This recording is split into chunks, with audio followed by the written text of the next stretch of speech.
वालेकुम अस्सलाम sir. Sir. जी आई एम सॉरी जी, आज काफी कंफ्यूजन हो गई। आई थॉट कि मैंने अपनी क्लासेस कंप्लीट कर ली हैं और अभी मुझे उमैर ने बताया कि एक क्लास ये रहती थी मेरी, और फिर कुछ कंप्यूटर प्रॉब्लम कर रहा था। अच्छा, अभी तो 7-8 लोग लॉग इन हुए हुए थे मेरा ख्याल है। आप 3 ही रह गए हैं अभी। 4 चलें, आना शुरू हो गए।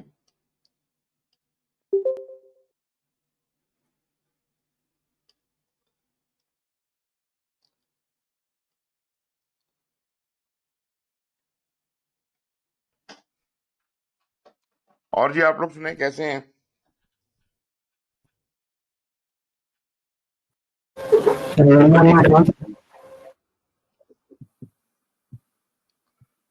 जी नौमान कैसे हैं आप?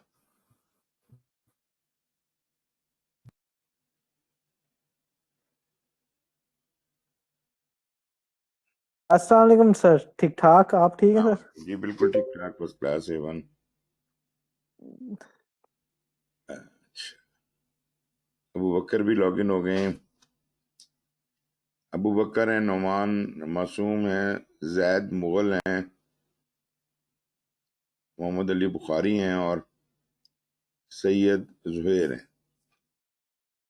चले जी मेरा ख्याल शुरू करते हैं। काफी टाइम हमने जाया कर दिया, 1 घंटा लेट हमने स्टार्ट किया है, तो हो सकता है कि बाकी लोग इंतजार करके चले गए हों।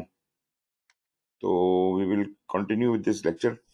अच्छा, मैंने जैसे आपको लास्ट क्लास में बताया था, कम्युनिकेशन जब हम पढ़ रहे थे उसमें हमारा एम्फेसिस सारा कम्युनिकेशन की तरफ था, और हमने ये बात की थी कि कम्युनिकेशन चैनल कैसे होते हैं और किस तरीके के साथ कम्युनिकेशन चैनल्स में हमें ये डिसाइड करना होता है, क्योंकि कम्युनिकेशन तो स्टेक होल्डर्स के साथ ही होनी है और प्रोजेक्ट के बारे में होनी है।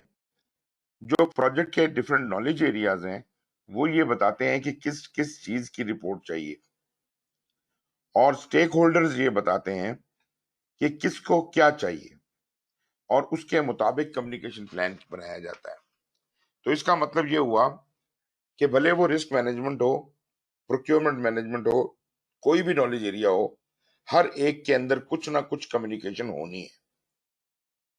उस नॉलेज एरिया के बारे में कुछ ना कुछ कम्युनिकेशन होनी है, और कम्युनिकेशन स्टेक होल्डर्स की जरूरत, नीड और एक्सपेक्टेशन के मुताबिक होनी है। इसका मतलब है कि स्टेक होल्डर से हम अ, उनकी कम्युनिकेशन नीड्स उठा लेते हैं, और उनकी अदरवाइज भी जो नीड्स और एक्सपेक्टेशंस हैं उन्हें अच्छी तरह से समझ लेते हैं, और उस हिसाब से हम फिर उनको आगे लेके चलते हैं। The only thing which is different in stakeholder management from communication is, इसके अंदर एक प्रोसेस एडिशनल है। बाकी प्लानिंग में, एग्जीक्यूशन में और मॉनिटरिंग एंड कंट्रोल में एग्जैक्टली द सेम बिहेवियर।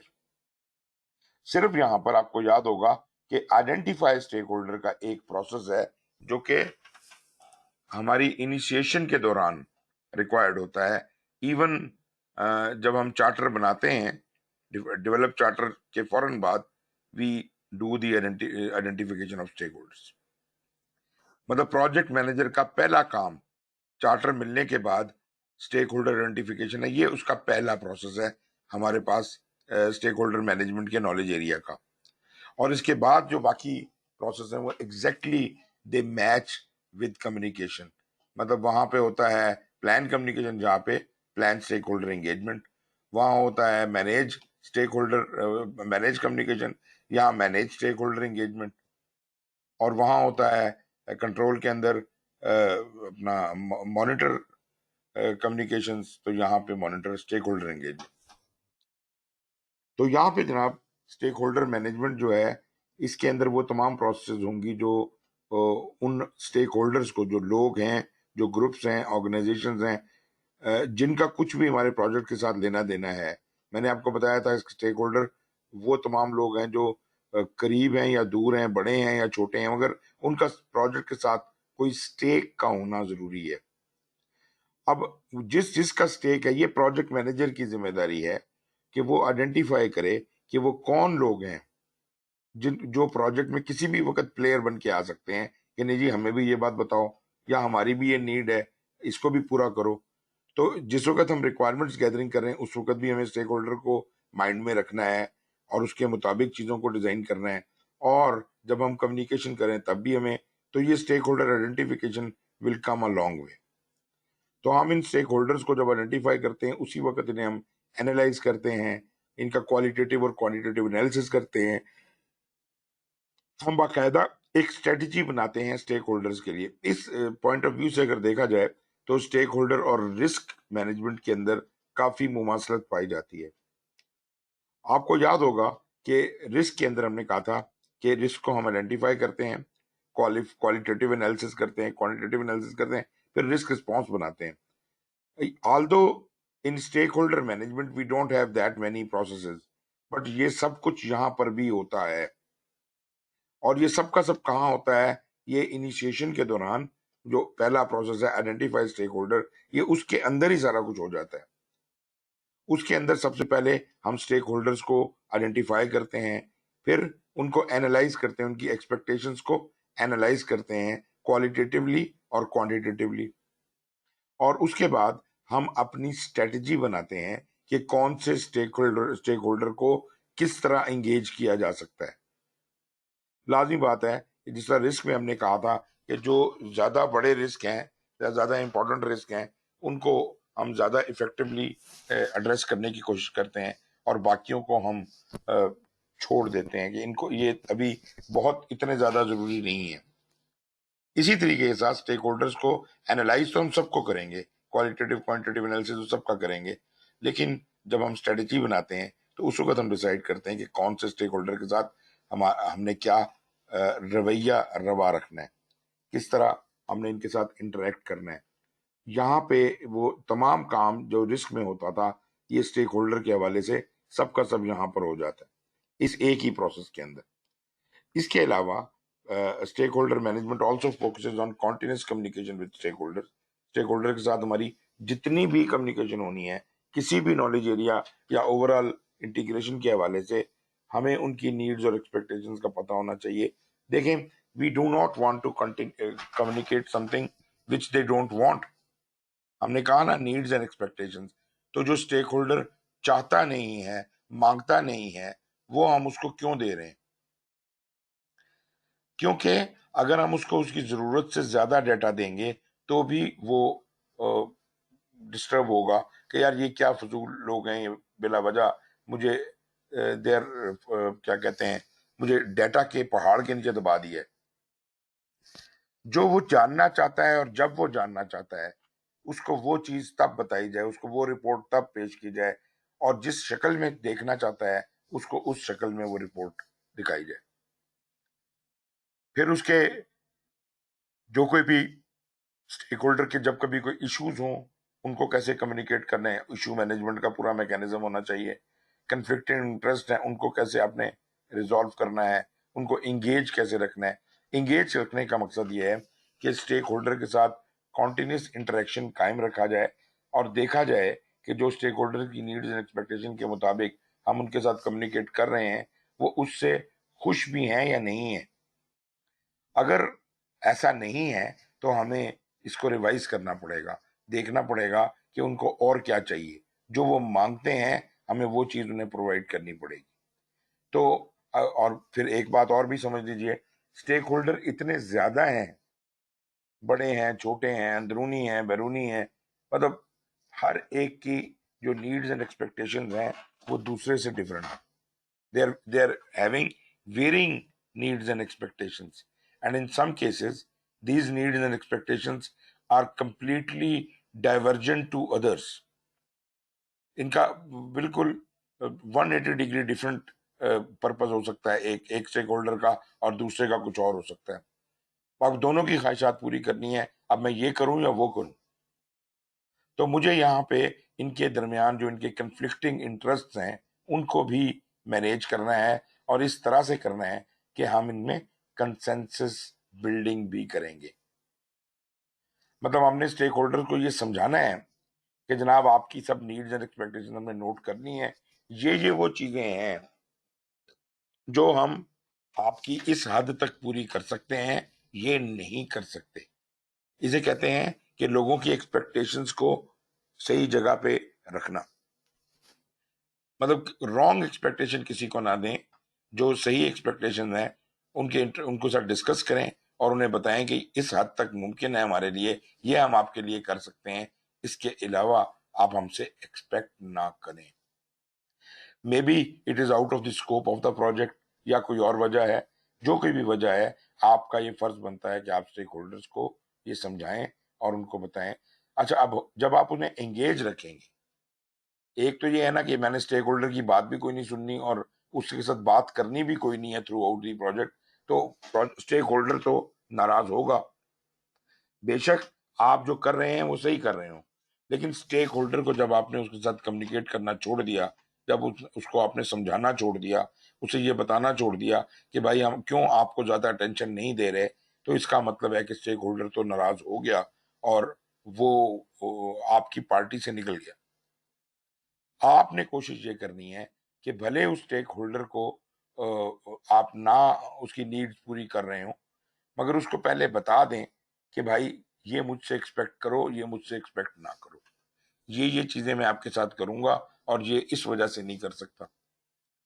और इस दौरान तमाम स्टेक होल्डर के दौरान अगर एक कंसेंसस सा बिल्ड हो जाए और उसके मुताबिक वो चीजें और उनकी एक्सपेक्टेशंस पूरी हो, तो वो ज्यादा बेहतर है।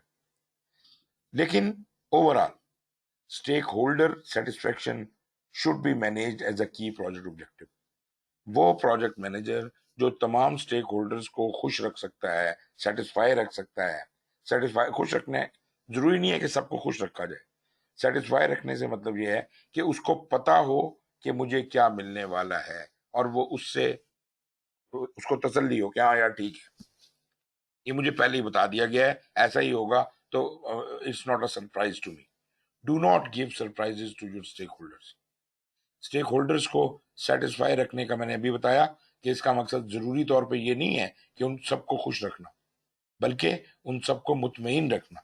उनको इस बात का एहसास हो कि हमें जो मिल रहा है यही हम एक्सपेक्ट कर रहे हैं, या हमें पता है, हमें बता दिया गया है, इस तरह से।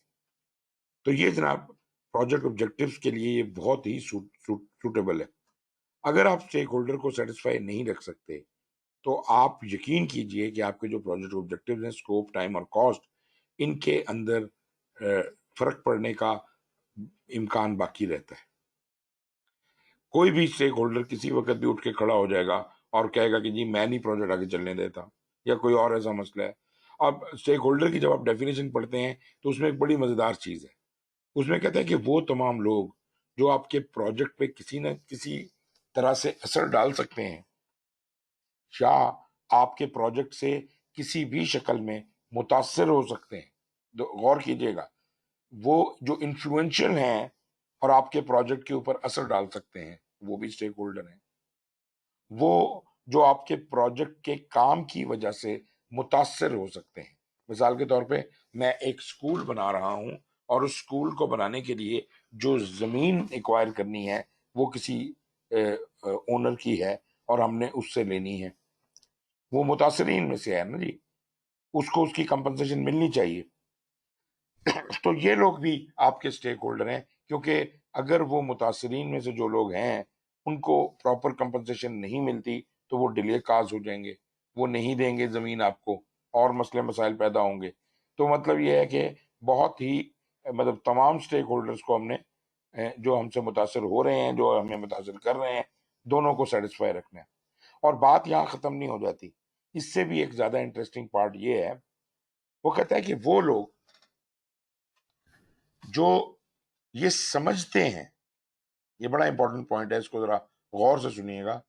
वो तमाम लोग जो ये समझते हैं कि वो प्रोजेक्ट के ऊपर किसी न किसी तरह से असरअंदाज हो सकते हैं या मुतासिर हो सकते हैं, मगर दरअसल वो इफेक्ट नहीं कर सकते या हो नहीं सकते, ये लोग भी स्टेक होल्डर हैं। इसका क्या मतलब है, कोई बताएगा मुझे? जी मुराद साहब। Sir, sorry sir. जी बताइए। सर फॉर एग्जांपल अगर कंस्ट्रक्शन हो रही है तो नेबर्स हैं जिन जिन पे डायरेक्ट इम्पैक्ट तो नहीं है, लेकिन वो नॉइस वगैरह हाँ तो, लेकिन तो इस तरह फिर वो भी स्टेक होल्डर होंगे, इस बात का ये मतलब बिल्कुल, है मेरा। ऑफ कोर्स ऑफ कोर्स, बिल्कुल सही है। मतलब ये है कि वो आपका काम रुकवा सकते हैं, कोर्ट में चले जाएं, ये जनाब कंस्ट्रक्शन रुकवाई जाए, हमें डिस्टर्ब करती है, और कोर्ट ऑर्डर आ जाए, स्टे ऑर्डर आ जाए। और स्टे ऑर्डर का तो आपको पता ही है, स्टे ऑर्डर को इस बात की कोई परवाह नहीं होती, अदालत को इस बात की कोई परवाह नहीं होती कि प्रोजेक्ट की टाइमलाइंस कहाँ है और उनका क्या बनेगा। प्रोजेक्ट जाए भाड़ में, स्टे ऑर्डर मिल गया है, अब हो सकता है अगले 4-5 साल तक केस लटकता रहे। मेरा मतलब प्रोजेक्ट का तो बेड़ा गर्क हो गया ना। तो ये प्रोजेक्ट मैनेजर की जिम्मेदारी है कि तमाम स्टेक होल्डर से इंटरेक्ट करे और एमिकेबली ये सारे मैटर्स उनके साथ मिल बैठ के रिजॉल्व करे। मैंने जो बात मैंने आपसे पूछी थी, मैं नौमान, वो मैं उसकी तरफ दोबारा आता हूँ। मैंने कहा एक तो वो लोग हैं जो असरअंदाज हो सकते हैं या जो मुतासिर हो सकते हैं, वो तो हैं स्टेक होल्डर, मैं मानता हूँ। Anybody who can affect the project और who can be affected by the project, ये दोनों कैटेगरीज तो हैं स्टेक होल्डर। एक आदमी ऐसा है जो ना प्रोजेक्ट को इफेक्ट कर सकता है ना हो सकता है, लेकिन वो ये समझता है, वो ये समझता है कि मैं भी स्टेक होल्डर हूं। अब आप मुझे ये बताइए कि इसको स्टेक होल्डर माने या ना माने।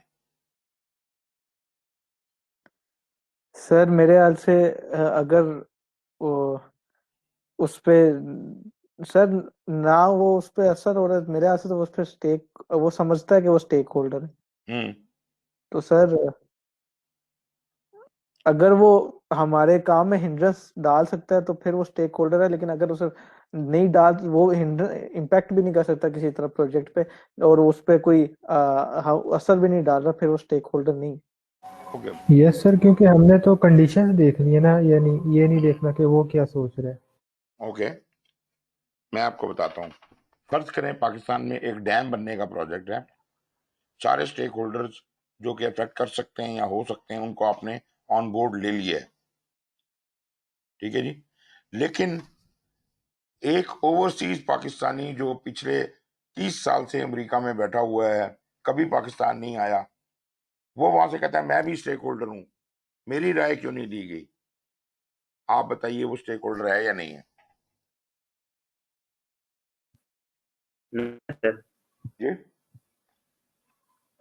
नहीं है सर, वो कैसे हो सकता है? ओके, ये बात अच्छी तरह सर से, वो जी जी बोलिए। है मेरे ख्याल से, क्योंकि अगर अगर वो टैक्स पेयर है तो वो फिर होगा नहीं सर, ना हो वो टैक्स पेयर यार, पाकिस्तानी मैं टैक्स, कह रहा हूँ 30 साल से पाकिस्तान नहीं आया, फिर नहीं। कोई ताल्लुक नहीं है। लेकिन आपने कहा नहीं है, मेरी बात गौर से सुन लीजिए। Anybody who thinks that he is a stakeholder, whether he is classically, वो स्टेक होल्डर की डेफिनेशन में फिट होता है या नहीं होता है, जो ये समझता भी है कि मैं स्टेक होल्डर हूं, तो आपको मानना पड़ेगा, आपको मानना पड़ेगा। और आपको उसका उसी तरह से ख्याल रखना पड़ेगा जैसे आप किसी भी स्टेक होल्डर का रखते हैं। क्यों बोला, आप जरा इस तरह सोचें जैसे मैंने बताया। आप बताइए कि वो पाकिस्तानी जो पिछले 30 साल से अमेरिका में बैठा है, उसका पाकिस्तान में डैम बनने में कोई किरदार क्यों होना चाहिए।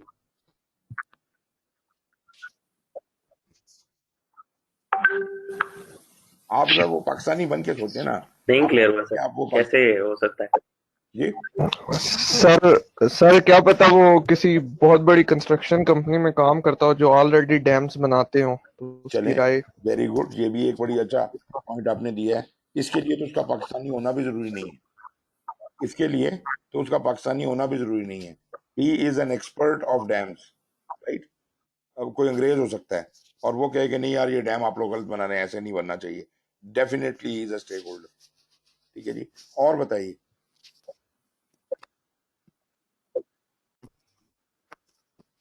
भाई अगर तो ये पाकिस्तानी ओरिजिन पाकिस्तानी है, तो उसके दिल में धड़कता तो पाकिस्तानी है ना।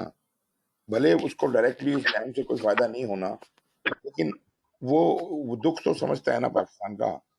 तो वो कहता है यार मेरा भी शेयर है पाकिस्तान में। भले मैं जाऊं या ना जाऊं, भले मैं टैक्स दे रहा हूं या नहीं दे रहा हूं, मगर वो ये जो डैम बन रहा है मुझे I am interested in it. ठीक है ना जी।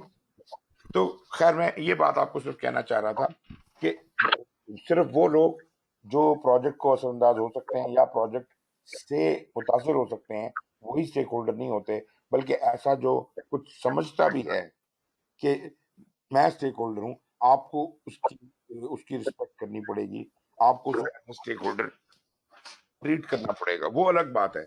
जैसे रिस्क में हमने कहा था कि हर तरह के रिस्क को आइडेंटिफाई कर लो, लेकिन जरूरी नहीं है कि सारे रिस्कों का इलाज भी करना है। इसी तरह सारे स्टेक होल्डर्स के साथ कोई एक जैसा रवैया तो नहीं रखना हमने। कोई बहुत ज्यादा इंपॉर्टेंट स्टेक होल्डर होंगे, उनको हम बहुत ज्यादा केयर करेंगे, कुछ स्टेक होल्डर होंगे जिनको ज्यादा केयर नहीं भी करेंगे। लेकिन मैं उसके तशख्खुस की बात करता हूँ कि ऐसे स्टेक होल्डर को रिकग्नाइज तो करें ना, उसको लिस्ट में तो डालें उसका नाम, जो ये कहता है कि मैं स्टेक होल्डर हूँ। सर कोई ऐसा स्टेक, कोई वो भी स्टेक होल्डर हो सकता है जिससे डायरेक्ट आपके प्रोजेक्ट का लेना देना ना हो, लेकिन आपका प्रोजेक्ट जो है वो उसके प्रोजेक्ट को जो है इफेक्ट कर सकता है। डेफिनेटली कर सकता है। आप मुझे बताओ ना कि अब जैसे ये अपना इंडिया का तो चलो हम समझते हैं कि स्टेक बनता है, मतलब उनका वो हमारे कंपटीटर हैं या हमारे एनिमी हैं, तो वो नहीं चाहता कि पाकिस्तान में डैम बने, खुशहाली आए वगैरह वगैरह, तो उसको वो तो स्टेक होल्डर है नहीं, मानते हैं कि नहीं मानते हैं? इंडिया स्टेक होल्डर है कि नहीं है? क्यों जी, जी है ना? है सर। अब मुझे ये बताइए कि इंडिया ने लॉबिंग की हुई है अमेरिका जी में, बिल्कुल सर। इसराइल और इधर उधर, वो लोग भी चाहते हैं कि डैम ना बने पाकिस्तान में। आप बताइए मुझे, वो लोग स्टेक होल्डर हैं कि नहीं है? वो भी है सर। बस यही मेरा पॉइंट है। हर एक के अपने अपने वो हैं। बात यह कि जब तक आप इन सारे पैरामीटर्स को अंडरस्टैंड नहीं करेंगे, इन तमाम स्टेक होल्डर्स को आइडेंटिफाई नहीं करेंगे, इनको एंगेज कैसे करेंगे, इनको डील कैसे करेंगे। मेरा ख्याल है कि इस वक्त जो हमारे मुल्क में प्रॉब्लम चल रहा है उसकी एक बड़ी वजह ये भी है कि हम सारे स्टेक होल्डर्स को अंडरस्टैंड नहीं कर पाए। हम जनाब उनको जिसे कहते हैं ना, मुझे पॉलिटिकली या ब्यूरोक्रेटिकली जो डीलिंग होती है, वो ब्यूरोक्रेटिक डीलिंग नहीं है हमारी, सॉरी डिप्लोमेटिक डिप्लोमेटिक डीलिंग्स हमारी बड़ी पुअर है। भाई ठीक है, माना इंडिया आपका दुश्मन है, लेकिन at the same time we should have diplomatic relations with them. मतलब एक डोर हमेशा हमारा खुला होना चाहिए तमाम दुनिया के साथ। आप ईरान के साथ भी बात करें, सऊदीया के साथ भी करें, आप अमेरिका के साथ भी करें और चाइना के साथ भी करें, मेरा मतलब है आपके डिप्लोमेटिक डोर्स ओपन होने चाहिए, जो कि हमारे ओपन नहीं होते। ठीक है ना? जो स्टेक होल्डर्स को सही तरह से समझने की जरूरत है। छोटे से छोटे प्रोजेक्ट के ऊपर भी ये असरअंदाज होते हैं, आप चाहें या ना चाहें, आप जी माने या ना माने, ये असरअंदाज तो होते हैं। आप मुझे ये बताएं, पाकिस्तान में जितने प्रोजेक्ट चलते हैं, आपका क्या ख्याल है कि उसके अंदर वर्ल्ड बैंक की आशीर्वाद नहीं होती? उसके अंदर जो ये इंटरनेशनल बॉडीज हैं उनका कुछ लेना देना नहीं होता? कितने प्रोजेक्ट्स हैं जो इंडिपेंडेंटली पाकिस्तान ने खुद ही सोचा और कर लिए? ये तमाम प्लेयर्स बीच में आते हैं, और सबसे बड़ी हमारी प्रॉब्लम ये है कि हम लोग तो डिपेंडेंट भी है ना, हमें तो स्पॉन्सरशिप भी इन्हीं से चाहिए। हमें मतलब ये बड़ा अलार्मिंग सिचुएशन है कि हमें स्पॉन्सरशिप अपने दुश्मनों से चाहिए। मतलब आप अंदाजा कीजिए कि यूएस एड हमें पैसे देता है। अब मुझे एक बात बताएं कि यूएस एड अगर आपको कोई काम करने के पैसे देता है, तो यूएस एड तो वो कहेंगे हमारा पैसा है, हमारे पैसे का हमें फायदा होना चाहिए, वो तो अपना फायदा देखेंगे, आपका फायदा जाए भाड़ में। They are investing money in your country, और आपका मुल्क उन्हें गालियां दे रहा हो, तो फिर क्या होगा? तो इन चीजों को डिप्लोमेटिकली हैंडल करने की जरूरत होती है, और हमें बहुत जबरदस्त तरीके के साथ इन चीजों को अंडरस्टैंड करने की जरूरत है, नेशनल लेवल पे भी और इंडिविजुअल प्रोजेक्ट लेवल के ऊपर भी इन चीजों को समझना है। तो स्टेक होल्डर में काफी डिप्लोमेसी की जरूरत पड़ती है। किसी को इनकार ना करें कि आप स्टेक होल्डर नहीं है, भाग जाओ इधर से। हाँ, अब ये तीन डेफिनेशन हो गई। वो लोग जो असरअंदाज हो सकते हैं, वो लोग जो मुतासिर होते हैं, और वो लोग जो ये समझते हैं कि वो असरअंदाज हो सकते हैं या मुतासिर कर सकते हैं, मुतासिर हो सकते हैं। ये तीनों कैटेगरीज जो हैं ये तो हो गई स्टेक होल्डर। अगर इनके अलावा कोई है तो वो स्टेक होल्डर नहीं है, मैं आपसे एग्री करता हूँ। इनके अलावा कोई है तो वो स्टेक होल्डर नहीं है, ठीक है जी। और ऐसे लोग होंगे जो इसके अलावा होंगे, उनका कोई लेना देना नहीं है।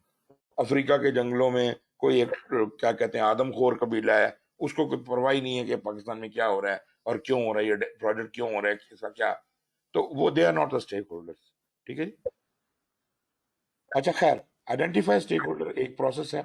उसके बाद के तीनों प्रोसेस मैंने जैसे आपको बताया, plan, stakeholder management is equivalent to plan communication. जैसे हमने कम्युनिकेशन मैनेजमेंट प्लान बनाया था, यहाँ हम स्टेक होल्डर इंगेजमेंट प्लान या मैनेजमेंट प्लान बनाएंगे। Right sir. एग्जीक्यूशन के अंदर जिस तरह कम्युनिकेशन में, आपको याद होगा हमने ये कहा था कि जनाब जिस वक्त कम्युनिकेशन हो रही हो तो आपने इंश्योर करना है कि वो कम्युनिकेशन जो होनी जिस वक्त होनी है वो वाकई हो, अक्कर हो, उसको इंश्योर करना, ये मैनेज कम्युनिकेशन है। तो यहाँ स्टेक होल्डर एंगेजमेंट के हवाले से आप एग्जीक्यूशन में क्या करेंगे, यहाँ पे वो तमाम स्टेक होल्डर जो आपने आइडेंटिफाई किए थे और जो उनकी नीड्स और एक्सपेक्टेशंस आपने नोट की थी, आप उनसे कंफर्म करते हैं, आप उनके पास जाते हैं, आप उन्हें बताते हैं कि सर ये कैसा काम हो रहा है, are you happy with it. मतलब इसकी एग्जांपल मैं यूं लेता हूँ कि आप एक अच्छे रेस्टोरेंट में जाते हैं खाना खाने, तो कुछ देर बाद उस रेस्टोरेंट का मैनेजर आ जाता है आपके पास, सर खाना कैसा लगा, सर्विस कैसी है। वो ये क्यों पूछता है, देखें अभी खाना सर्व नहीं हुआ होता या अभी हुआ होता है, मतलब इन एग्जीक्यूशन है काम, इन एग्जीक्यूशन होता है, तो वो उसी वक्त आ जाता है आपके पास और कहता है सर कैसा लग रहा है, एनवायरनमेंट कैसी है, एम्बियंस कैसी है, क्यों क्यों पूछता है वो ये आपसे। This is manage stakeholder engagement. कि अगर आपकी कोई और ख्वाहिश है कि आप कहते हैं म्यूजिक जरा ऊंचा कर दो, नीचा कर दो, या फलानी कोई चीज है जो वो कर सकता है वो आपके लिए करेगा, ये लाइट ऑफ कर दें, पंखा ऑन करवा दें, एसी चलवा दें, वो आपको करवा देगा। This is managing stakeholder engagement. While we are dealing with the stakeholder in execution, उस टाइम के ऊपर हमें उसके साथ इन इन कनेक्शन रहना होगा, उससे बातचीत करनी होगी और ये समझने की कोशिश करनी होगी कि उसकी क्या मुश्किलात हैं। क्योंकि हो सकता है कि जो हमने आइडेंटिफाई स्टेक होल्डर करते वक्त या communication stakeholder management plan बनाते वक्त जो जो बातें अंडरलाइन की थी, उससे कुछ ख्वाहिशात उसकी बदल गई हों, नीड्स और एक्सपेक्टेशंस बदल गई हों, तो मुझे उनको कैप्चर करते रहना होगा। और ये भी याद रखिएगा कि स्टेक होल्डर की आइडेंटिफिकेशन का प्रोसेस कॉन्टिन्यूस है। जिस तरह रिस्क आइडेंटिफिकेशन कॉन्टिन्यूस है, जब तक प्रोजेक्ट चलता रहेगा नए नए रिस्क आइडेंटिफाई होते रहेंगे, इसी तरह नए नए स्टेक होल्डर्स भी आइडेंटिफाई होते रहेंगे, उनकी नीड्स एंड एक्सपेक्टेशंस भी आइडेंटिफाई होती रहेंगी, और जो पुराने स्टेक होल्डर्स हैं उनकी नीड्स एंड एक्सपेक्टेशन बदलती भी रहेंगी। इस बात पे नजर रखना मैनेज स्टेक होल्डर एंगेजमेंट है, ठीक है जी। और ये कब हो रहा होता है, when the things are happening then you manage the stakeholder engagement. लेकिन जब द थिंग्स हैव हैपेंड, जब आपने खाना खा लिया, तो फिर आप क्या करते हैं, फिर आप कंट्रोल स्टेक होल्डर एंगेजमेंट करते हैं। फिर जो जो रेस्टोरेंट मैनेजर है वो एक कार्ड लेके आ जाता है कि सर खाना कैसा लगा, इसके ऊपर फिल कर दें। ये क्या, ये पोस्टमार्टम है उस एक्टिविटी का, उस काम के बाद, उसके खत्म होने के बाद वो आप उसकी परफॉर्मेंस को देखते हैं कि होना क्या चाहिए था, एक्सपेक्टेशंस क्या थी और हुआ क्या है, राइट। तो this will happen in control. Control हमेशा क्या कहते हैं, कंट्रोल नहीं बल्कि इसको कहते हैं वो मॉनिटर कहते हैं, monitor stakeholder engagement. Stakeholder जो जो है वो उसका पोस्टमार्टम है कि इसकी वजह से कहीं कोई स्कोप पे, टाइम पे, या जो प्रोजेक्ट ऑब्जेक्टिव हैं उन पे तो कोई असर नहीं पड़ गया। जो कुछ स्टेक होल्डर के साथ एंगेजमेंट आपने रखी है ड्यूरिंग एग्जीक्यूशन, क्या उस एंगेजमेंट के खराब होने की वजह से कोई असर प्रोजेक्ट ऑब्जेक्टिव पे तो नहीं पड़ गया। अगर पड़ गया है तो उसका एनालिसिस करके हम फिर उसके लिए चेंज रिक्वेस्ट करते हैं। तो वो कंट्रोल स्टेक होल्डर एंगेजमेंट से हम उसकी चेंज रिक्वेस्ट करते हैं। तो ये जनाब आपके ये वही 4 प्रोसेस और यहाँ पे मैं आपको एक एक करके लेके चलता हूँ। पहला है आइडेंटिफाई स्टेक होल्डर। ये बिल्कुल इनिशिएशन के वक्त हम जब बैठे हुए हैं, तो इनिशिएशन के वक्त तो आपको पता है कि और तो कुछ था ही नहीं, अभी तो एक ही प्रोसेस हुआ है डेवलप चार्टर का, तो हमारे पास सिर्फ प्रोजेक्ट चार्टर है या प्रोक्योरमेंट डॉक्यूमेंट्स इनपुट हो रहे हैं। ये इसका क्या मतलब है, ये कोई मुझे समझा दे। प्रोक्योरमेंट डॉक्यूमेंट्स क्यों इनपुट किए जा रहे हैं आइडेंटिफाई स्टेक होल्डर के अंदर? जी जनाब। सर क्योंकि प्रिक्योरमेंट वाले भी एक तरह से स्टेक होल्डर, उससे बड़ा कनेक्शन है स्टेक होल्डर्स का। एक तो प्रिक्योरमेंट हम फॉर एग्जांपल प्रिक्योरमेंट अगर हम ह्यूमन रिसोर्स की कर रहे हैं तो वो भी स्टेक होल्डर हैं जिनसे कर रहे हैं, या किसी से मटेरियल प्रोक्योर कर रहे हैं तो वो भी स्टेक होल्डर है। और ऊपर से sir procurement document stakeholders को बड़ा इफेक्ट करते हैं। फॉर एग्जांपल एक कि और वजह है, इसकी किस एक और वजह है। अगर आप याद करें, जब हमने शुरू में पढ़ा था कि जी ये चार्ट कैसे इंटरेक्ट करता है, तो उस वक्त आपको याद होगा कि जो एरोज जा रहे थे, वो जो हमने पूरा एक डायग्राम आपको दिखाया था, सारे जो ब्लैक बॉक्स था, ये सारे प्रोसेस ग्रुप और नॉलेज एरिया कैसे इंटरेक्ट करते हैं, तो आप ने देखा होगा कि प्लानिंग से एक एरो वापस ऊपर जा रहा था आइडेंटिटी अपना इनिशिएशन की तरफ, जिसके ऊपर लिखा था प्रोक्योरमेंट डॉक्यूमेंट्स। ये वो चीज है, procurement documents are going from planning to initiation. कुछ याद आया? आप बताइए, यस सर थोड़ा बहुत। प्रोक्योरमेंट डॉक्यूमेंट्स कौन सी चीज आपने, प्रोक्योरमेंट डॉक्यूमेंट कौन से बनाए थे आपने प्लानिंग में? आपने कोई प्रोक्योरमेंट डॉक्यूमेंट्स बनाए सर थे? सर हमने प्लान किया था कि हम प्रिक्योरमेंट कैसे करेंगे। हम्म। और फॉर एग्जांपल हम जैसे आगे अभी हमने पढ़ा तो नहीं है, लेकिन प्रिक्योरमेंट का जो नॉलेज एरिया है उसमें भी प्लानिंग की जो स्टेज में जो प्रिक्योरमेंट डॉक्यूमेंट हम्म। बनते हैं। और बिल्कुल, फिर डॉक्यूमेंट्स बनते हैं। फिर वो उसमें हम बताते हैं कि जो प्लान प्रिक्योरमेंट करते हैं कि हम अ, हमारी यूनिट ऑफ एक्यूरेसी क्या होंगी और प्रिक्योरमेंट के वक्त, और इस टाइप की सारी चीजें अभी इतनी याद नहीं सर। ओके, देखें, सबसे इंपॉर्टेंट चीज प्रोक्योरमेंट में ये थी कि हम मेक और बाय डिसीजन मेक करते थे।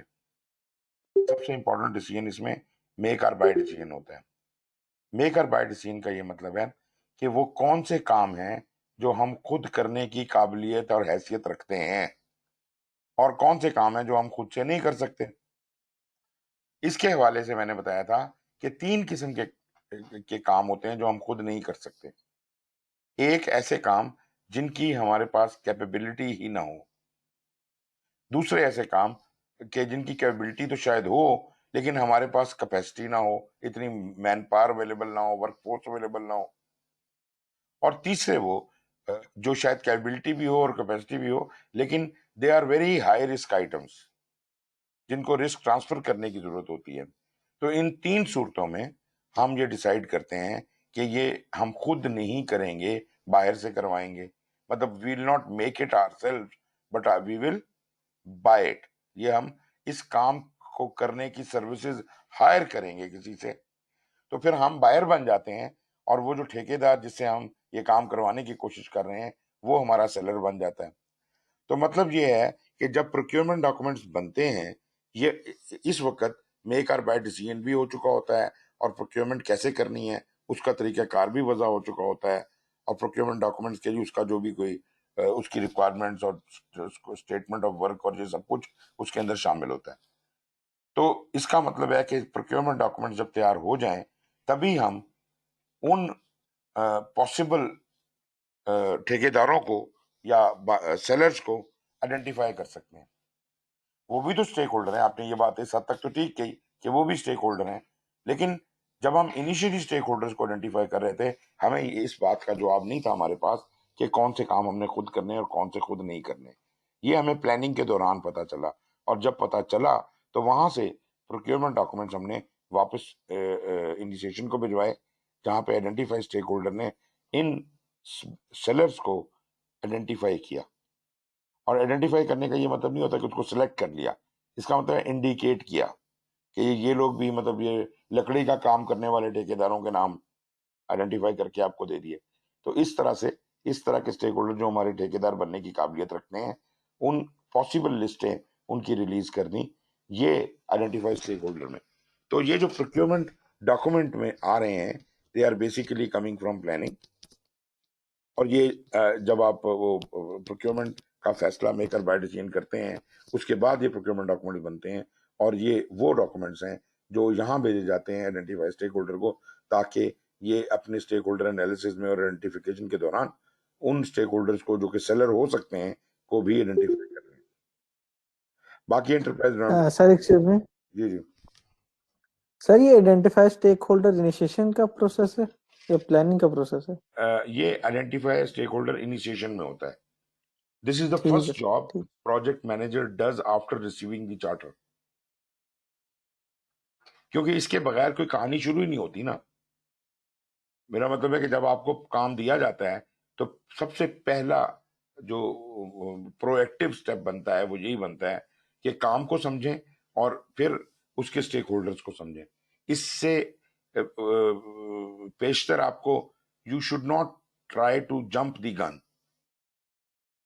ठीक है ना, आगे भागने की कोशिश ना करें। क्योंकि जो लोग बेसब्रे किस्म के लोग होते हैं, उनका बॉस भी काम बता रहा होता है, वो कहते हैं सर समझ गया, जाके शुरू कर देते हैं।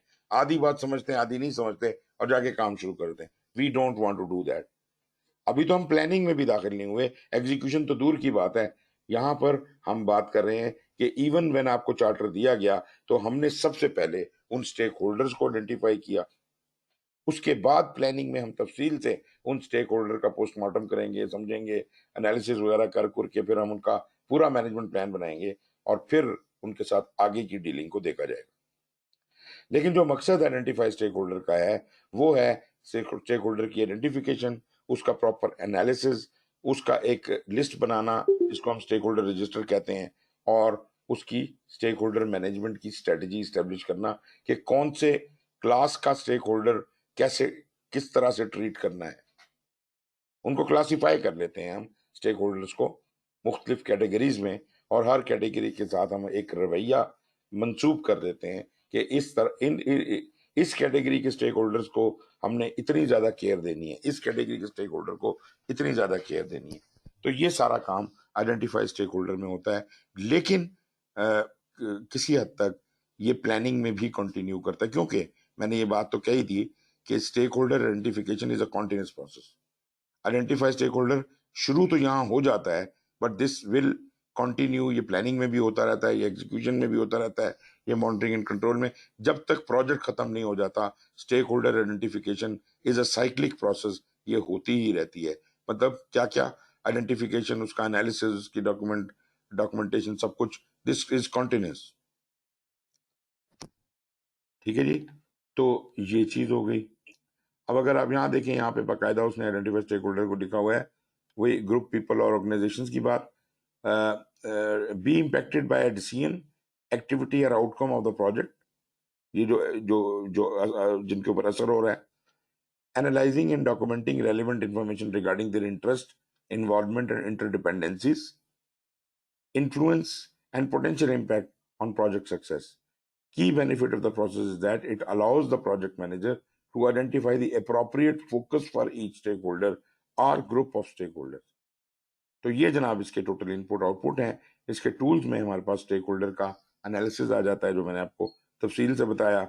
एक्सपर्ट जजमेंट का इस्तेमाल है, मीटिंग्स का इस्तेमाल है, और इसके नतीजे में हम स्टेक होल्डर के रजिस्टर को पॉपुलेट करते हैं। और stakeholder register is a list of all the stakeholders, is a list of all the stake holder.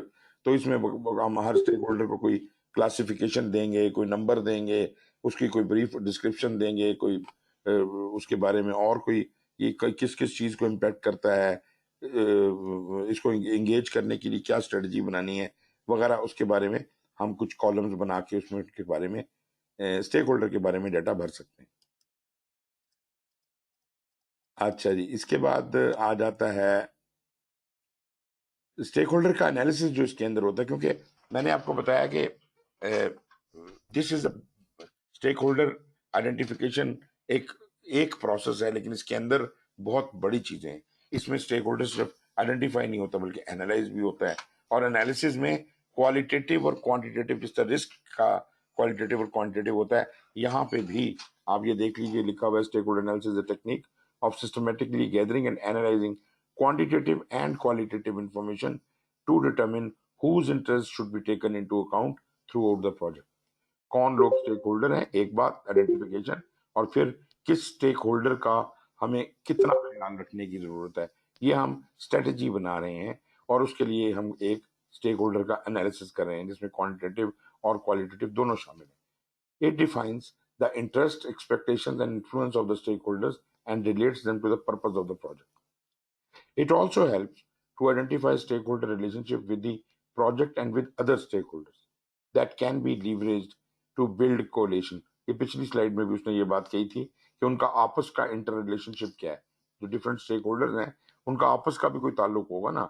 जैसे हम रिस्क में कहते थे कि रिस्क आपस में रिलेटेड हो सकते हैं, ठीक है ना, एक रिस्क है वो दूसरे को असरअंदाज कर रहा है, वो तीसरे को कर रहा है, तो मतलब एक चेन ऑफ रिस्क भी हो सकते हैं। एग्जैक्टली इसी तरह से स्टेक होल्डर्स का भी आपस में कुछ रिश्तेदारियां हो सकती हैं, वो कोई किसी का मामे का पुत्र है, कोई कुछ है, तो वो स्टेक होल्डर्स आपस में रिलेटेड हो सकते हैं। तो हमें फिर उनके रिलेशनशिप्स को और उनकी इन्फ्लुएंसेस को समझना होगा। अगर एक स्टेक होल्डर को आप एक बेनिफिट देते हैं तो वो अपने रिश्तेदार को भी बता देगा कि मुझे ये बेनिफिट मिला है, तुम्हें नहीं मिला। तो हमें इन बातों का भी ख्याल रखना पड़ेगा कि सारे स्टेक होल्डर्स को हम इस तरह से ट्रीट करें कि उनको कोई गिला शिकवा भी ना हो। It also help to identify stakeholder relationship, जो मैंने भी बात की आपसे, इसको लीवरेज कैसे करना है ये आपने सोचना है। Relationship need to be influenced differently and at different stages of the project. ये भी बड़ा इंपॉर्टेंट पॉइंट है कि प्रोजेक्ट की लाइफ के दौरान हमारा रवैया किसी एक स्टेक होल्डर के साथ एक सा नहीं रहता। वजह उसकी ये है, हो सकता है एक स्टेक होल्डर प्रोजेक्ट के शुरू में बहुत ज्यादा जरूरी स्टेक होल्डर हो, लेकिन प्रोजेक्ट को जब धक्का लग गया उसके बाद इस स्टेक होल्डर की हैसियत कम हो गई या इसके स्टेक्स कम हो गए, तो मुझे फिर अप्रोप्रिएटली इसके साथ जो रिलेशनशिप है उसको भी अमेंड करना पड़ेगा। मतलब ये नहीं है कि एक दफा हमने कागज पे लिख लिया कि स्टेक होल्डर के साथ ये स्ट्रेटजी है तो वो सारी जिंदगी है वही स्ट्रेटजी रहेगी। ऐसा, जैसे मैंने आपको बताया था कि स्टेक होल्डर तो नए भी आ सकते हैं, हो सकता है जो आज स्टेक होल्डर हैं कल वो ना रहें, प्रोजेक्ट के लाइफ के दौरान ही वो स्टेक होल्डर सफाए हस्ती से मिट जाए। He is no more a stakeholder after the mid of the project. Maybe ऐसे लोग जिनको शुरू में हम सोच भी नहीं सकते थे कि स्टेक होल्डर हो सकते हैं, वो at a later part in the project वो हमारे स्टेक होल्डर बन जाए, और ना सिर्फ स्टेक होल्डर बन जाए, हो सकता है कि मेजर स्टेक होल्डर बन जाए। जो बड़े स्टेक होल्डर हैं वो छोटे हो जाएंगे, जो छोटे हैं वो बड़े हो जाएंगे, उनकी इन्फ्लुएंसेस बदलती रहेंगी, उनका असर बदलता रहेगा।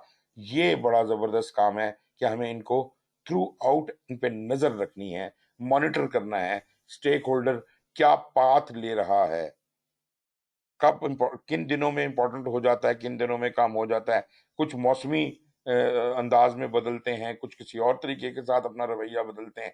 तो स्टेक होल्डर का एक रवैया है जो आपने समझना है, और उस रवैये के हिसाब से उसके साथ डीलिंग करनी है, ठीक है जी।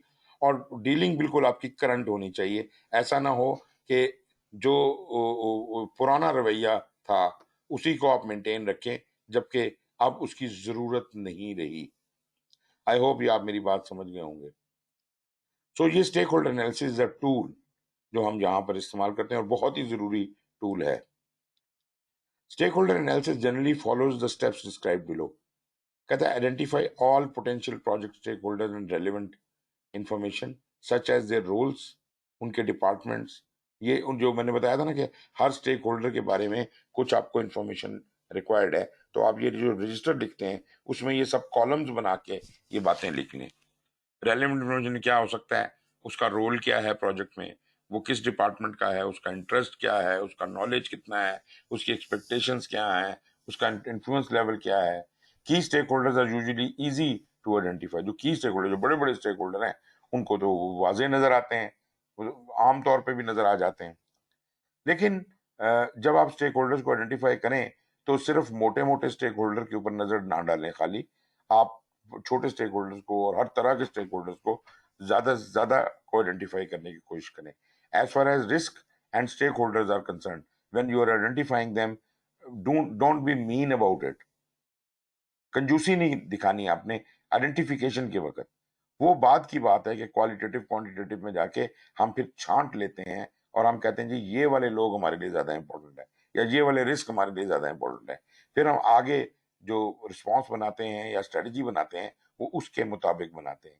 लेकिन ये वक्त जब आप रिस्क को, स्टेक होल्डर को आइडेंटिफाई कर रहे हैं, उस वक्त आपको बिल्कुल दिल खुला करके, और ना सिर्फ दिल खुला करके बल्कि अपना आउट ऑफ, जो कहते हैं आउट ऑफ द बॉक्स जाके सोचना पड़ता है.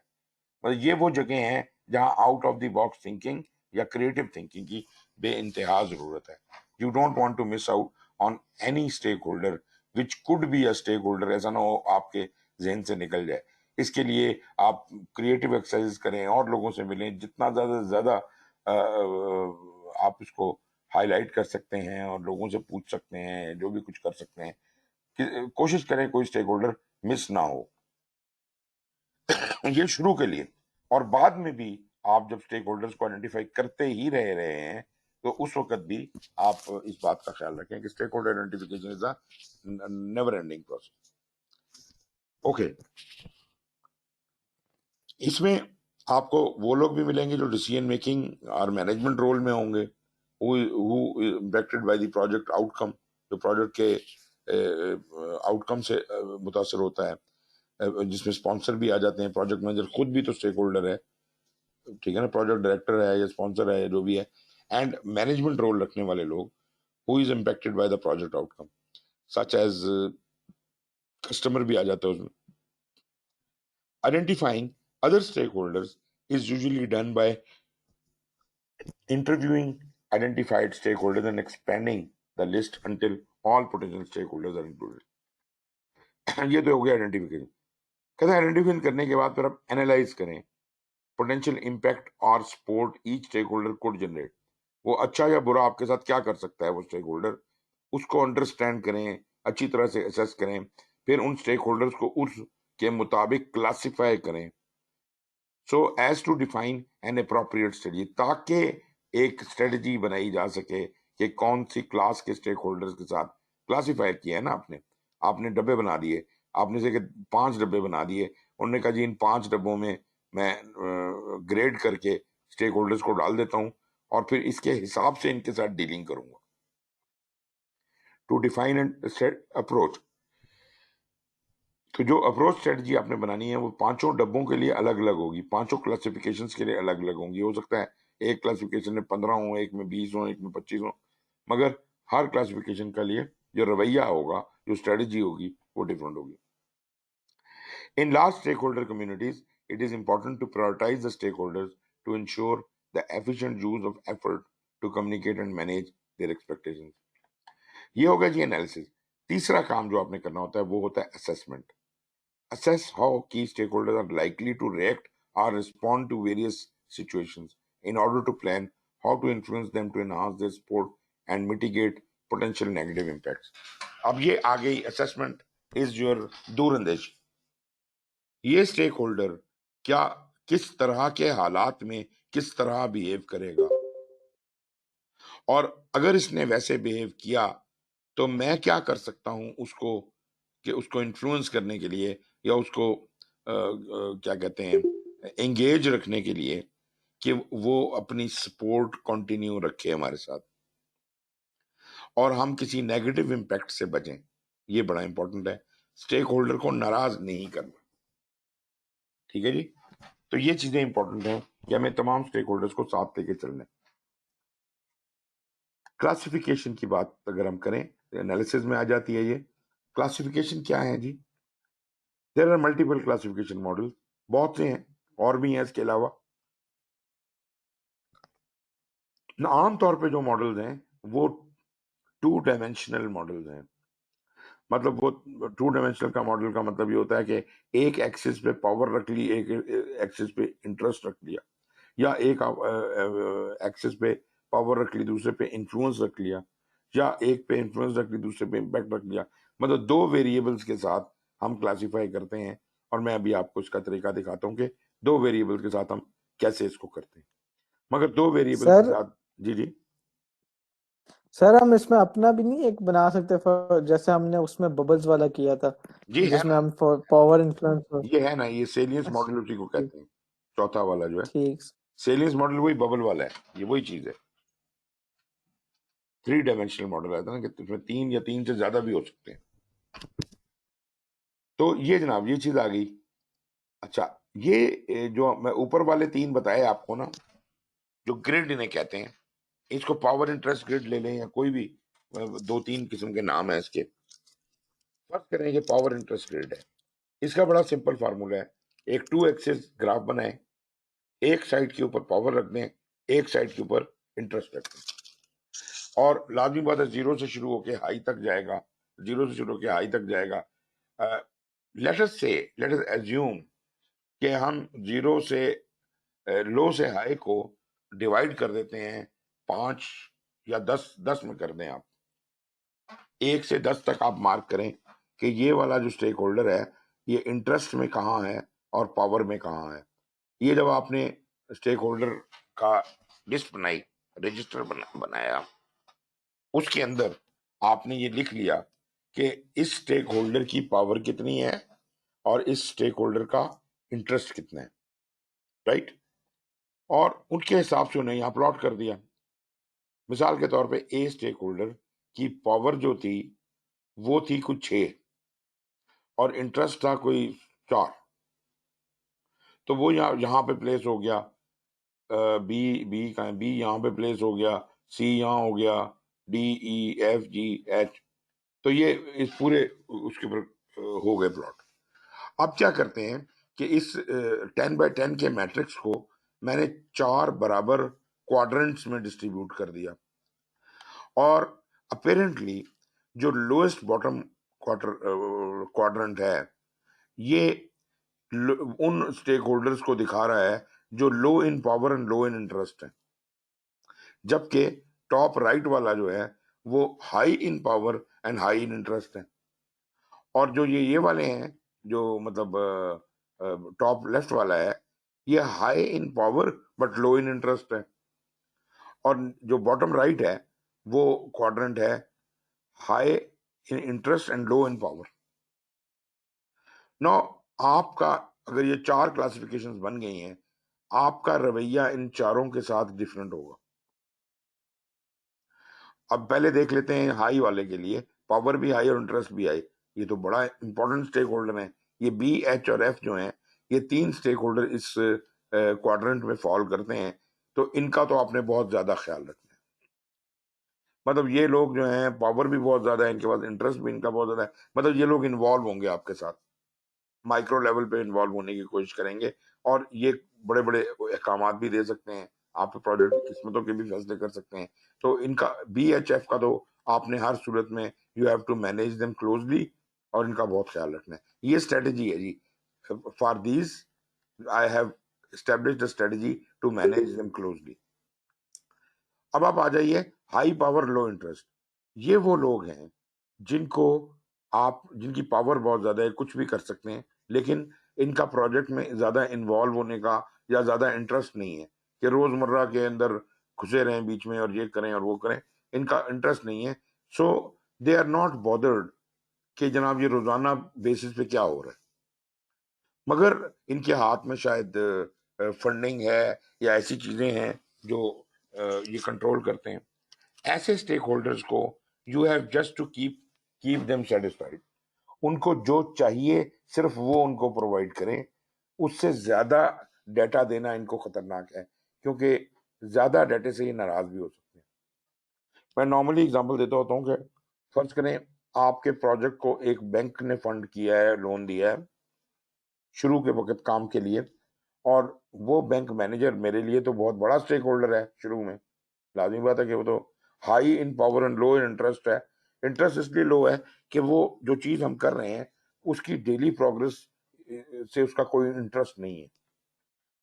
लेकिन उसने हमें लोन दिया है तो वो पैसा कंट्रोल कर रहा है, लाजमी बात है, बहुत बड़ा पावर बहुत है उसकी। अब मैं कहूँ कि यार ये तो बहुत बड़ा स्टेक होल्डर है, तो इसको तो हर बात बतानी है, रोजाना की प्रोग्रेस रिपोर्ट लेके मैं उसके सामने पहुंचा हूँ, रोज उसे सलूट करूँ, सर ये देखें आज काम बड़ा अच्छा हुआ, आज अच्छा नहीं हुआ, आज फलाना बंदा बीमार हो गया था, फलाने ने ये काम अच्छा नहीं किया। वो कहेगा यार मैं क्या करूं, I am a banker, I don't know your technical details, और I can't resolve your human resource issues, this is not my problem, why are you bothering me. ये बात समझ आ रही है ना? वो कहता है जी मुझे आप ज्यादा से ज्यादा ये किया करें कि महीने के महीने आप मुझे एक ओवरऑल रिपोर्ट भेज दिया करें, ये आप मुझे ईमेल कर रहे हैं, एसएमएस कर रहे हैं, व्हाट्सएप पे मैसेज भेज रहे हैं, मुझे तंग मत करें, मेरे पास और बहुत काम है, तो मुझे यहाँ पे बॉदर ना करें। और दूसरी बात ये कि मुझे क्वार्टरली बेसिस के ऊपर एक रिपोर्ट चाहिए कि मेरा लोन कब वापस हो रहा है, बस कहानी खत्म, I don't need to know anything. तो ऐसे स्टेक होल्डर को अगर आप जो कहते हैं ना कि ओवरबर्डन कर देंगे डेटा से या रिपोर्ट से, they will not be satisfied, they will get angry. फिर जनाब आप बॉटम राइट पे आ जाएं, यहाँ पे वो लोग हैं जो इंटरेस्ट ज्यादा रखते हैं और पावर कम होती है उनकी। मिसाल के तौर पे ये जो भी चीज हम बना रहे हैं ये आम आवाम के इस्तेमाल के लिए, मिसाल के तौर पर कोई बस सर्विस है या मेट्रो है, जो भी है आवाम के इस्तेमाल के लिए बनाई ना। आप मुझे ये बताइए आवाम की पावर क्या है? क्या आवाम का नक्शा पास करने में कुछ कर सकती है या उसको रोक सकती है? कुछ भी नहीं कर सकती, मगर इंटरेस्ट उनका बहुत ज्यादा हाई है। They are actually the users of that service, so they will have certain expectations। अब ये सी एंड ई हैं, ये वो वाले स्टेक होल्डर जो आम आवाम है, पब्लिक, ठीक है जी। इनको इनसे हमने हुक्म नहीं लेने, we don't need to keep them satisfied, we just have to keep them inform. हमें सिर्फ इनको मुख्तलिफ मीडिया के थ्रू मुख्तलिफ तरीकों के साथ इनको इंटीमेट करने की जरूरत है, सड़क इस तारीख को बन रही है, टीवी पे प्रोग्राम दिखाएं, इससे लोगों को क्या फायदा होगा, वगैरह वगैरह। और क्या जी ये रास्ते बंद हो गए हैं, ये रास्ते अब ये रास्ता बंद होगा तो फलाना खुल जाएगा, डाइवर्जन देना, ये keep them inform, that will engage them. और उनको पता होना चाहिए कि यार ये सदियों का प्रोजेक्ट नहीं है, ये फलानी तारीख को कंप्लीट हो जाएगा, तो ये जो तकलीफ है इन लोगों को हो रही है इसके बनाने के दौरान, ये वक्ती है, and they will set their eyes on कि अच्छा यार ये इस तारीख तक तो कंप्लीट हो जाएगा, तो हम थोड़ी तकलीफ बर्दाश्त कर सकते हैं। असल में हमारे यहाँ प्रॉब्लम ये है कि जब हम आवाम के लिए कोई काम करते हैं तो आवाम को बिल्कुल ही लिफ्ट नहीं कराते, ना उनको उनके नॉलेज में लेके आते हैं, ना उनकी ब्लेसिंग्स लेते हैं। और अ, उनके मतलब मैंने देखा जब ये मेट्रो बन रही थी पिंडी इस्लामाबाद वाली, खोल के रखी हुई हैं सारी सड़कें, भाड़ में जाए सारी आवाम, सड़कें बंद हैं, ट्रैफिक गुजर नहीं पा रही। कितना अरसा जब ये बनती रही सड़क तो ट्रैफिक का हशर नशर था उस जगह। भाई को खुदा के बंदे को डाइवर्जेंस दे दो, बता दो इन लोगों को कि यार किस रूट से निकला करें, ये रास्ते बंद कर दो, कोई और रास्ते खोल दो। मेरा मतलब है वो तो हमने करना ही नहीं है, वो हमारे फराइज में शामिल नहीं है। जहां दिल करेगा अचानक वो जनाब खड्डा खोद देंगे और वो कोई हैवी मशीनरी आके काम शुरू कर देगी। मेरा मतलब है कोई पहले बोर्ड लगाए, कोई पता हो लोगों को कि जी कल से यहाँ हैवी मशीनरी काम कर रही है, यहाँ कोई ना आए, उसकी सेफ्टी का कोई इंतजाम करें। This is called keeping the people informed. आप ये देखें बाहर के मुल्कों में जब कोई कंस्ट्रक्शन का काम हो रहा होता है, यहाँ भी अब थोड़ा बहुत रिवाज मैंने देखा है शुरू हो गया है, वहां पे जहां पे कंस्ट्रक्शन बीच शहर के हो रही होती है, पता नहीं चलता कि कंस्ट्रक्शन हो रही है। मतलब वो मैं कैलिफोर्निया में था और वहां पे एक ह्यूज एक पूरा ब्लॉक खोदा हुआ था उन्होंने, और उसके अंदर मशीनें लगी हुई थी और वो काम कर रही थी। आप यकीन करें बाहर से गुजरते हुए, सड़क के ऊपर से गाड़ी पे से बैठ के गुजरते हुए आपको पता भी नहीं चलता यहाँ कोई काम हो रहा है। उन्होंने वो बड़ी बड़ी कपड़े की दीवारें खड़ी की हुई थी और उसके पीछे काम हो रहा था, बिल्कुल आपकी साइड से हिटिंग थी, आपकी शहर की ब्यूटी को कोई फर्क नहीं पड़ रहा, आवाजें कोई नहीं आ रही। उन्होंने ऐसे टाइमिंग रखे हुए थे काम करने के कि लोग रात को सो रहे हो तो डिस्टर्ब ना हो, किन औकात के अंदर काम करना है वो उन्होंने सेट किए हुए थे। मेरा मतलब है काम करने की कोई तमीज होती है, कोई तरीका होता है। तो कीप देम इन्फॉर्म्ड, लोगों को पता होना चाहिए कि यहाँ कुछ, यहाँ क्या हो रहा है, क्यों हो रहा है और कितनी देर के लिए हो रहा है। अच्छा, उसके बाद आ जाते हैं जी लो पावर और लो इंटरेस्ट वाले लोग। ये वो लोग हैं जिन जो बहुत ज्यादा मैटर नहीं करते हमारे लिए, इनको कुछ नहीं, एक्शन कुछ नहीं लेना इनके लिए, इनके ऊपर सिर्फ नजर रखनी है। जो जी और डी है, इनके ऊपर सिर्फ नजर रखनी है। अब नजर रखने का क्या मतलब है? नजर रखने का मतलब है कि भाई जी जो है, हो सकता है कि वक्त के गुजरने के साथ साथ इसकी पावर बढ़ती बढ़ती ऊपर वाले क्वाड्रेंट में चली जाए, तो नजर रखें ना, फिर आपकी स्ट्रेटजी चेंज हो जाएगी। Then you have to keep him satisfied also, फिर खाली मॉनिटरिंग नहीं है। तो मॉनिटरिंग आप सिर्फ ये करते हैं कि ये जो स्टेक होल्डर हैं अपनी जगह चेंज करते हैं, तो ये कहाँ जाते हैं।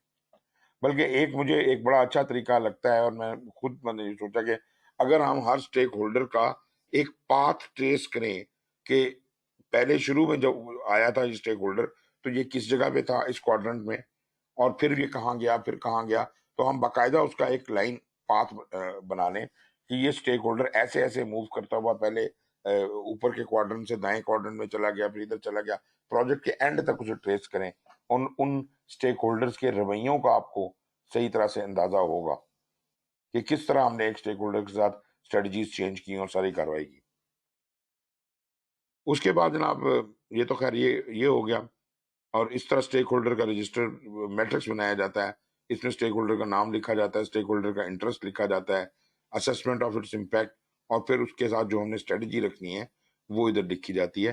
तो भले आपने ये 4 स्ट्रेटजीज बनाई हैं या 6 बनाई हैं, जितनी क्लासिफिकेशन आपने बनाई हैं उसके मुताबिक इसका हिसाब किताब किया जाता है। इसके अलावा वो जो सेलियंस मॉडल है, उसके लिए मेरा ख्याल है आपको एक और जगह से स्लाइड में दिखाता हूँ। 1 मिनट जरा रुके, मैं वो लोड कर लूँ।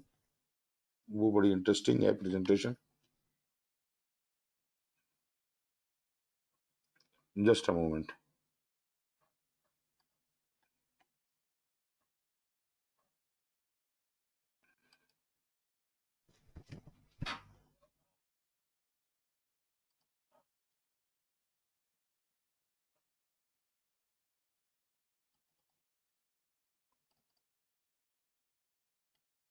हाँ जी, ये है,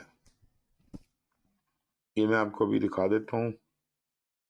ये मैंने एक अलग स्टेक होल्डर एनालिसिस के ऊपर एक प्रेजेंटेशन बनाई हुई है।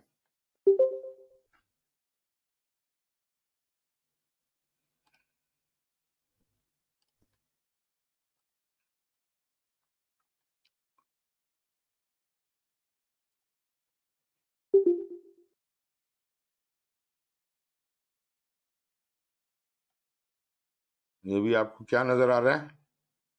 आ गया जी, नजर आ रहा है ये भी। Yes sir. इस प्रेजेंटेशन को आप अपने तौर पे देख लीजिएगा। इसके अंदर अंग्रेजी को तो छोड़ें, पहले तो मैं आपको मॉडल दिखा देता हूँ। ये वही पावर इन्फ्लुएंस इम्पैक्ट, वो जो मैंने आपको बताया था। ये देखिए, एक एक्सिस पे ये, एक एक्सिस पे ये, और ये जनाब इस तरीके के साथ, और इसको आप ट्रेस भी कर सकते हैं कि ये कहाँ कहाँ इनकी वैल्यूज चेंज हो रही हैं। फिर आ जाता है जी आपका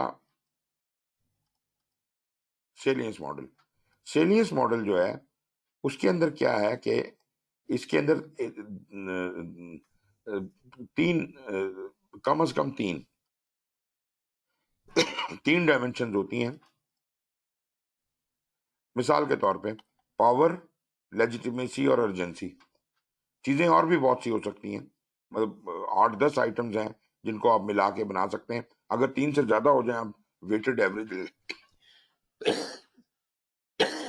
लेकिन ये तरीका जो है ये बाकायदा बड़े मजेदार तरीका है।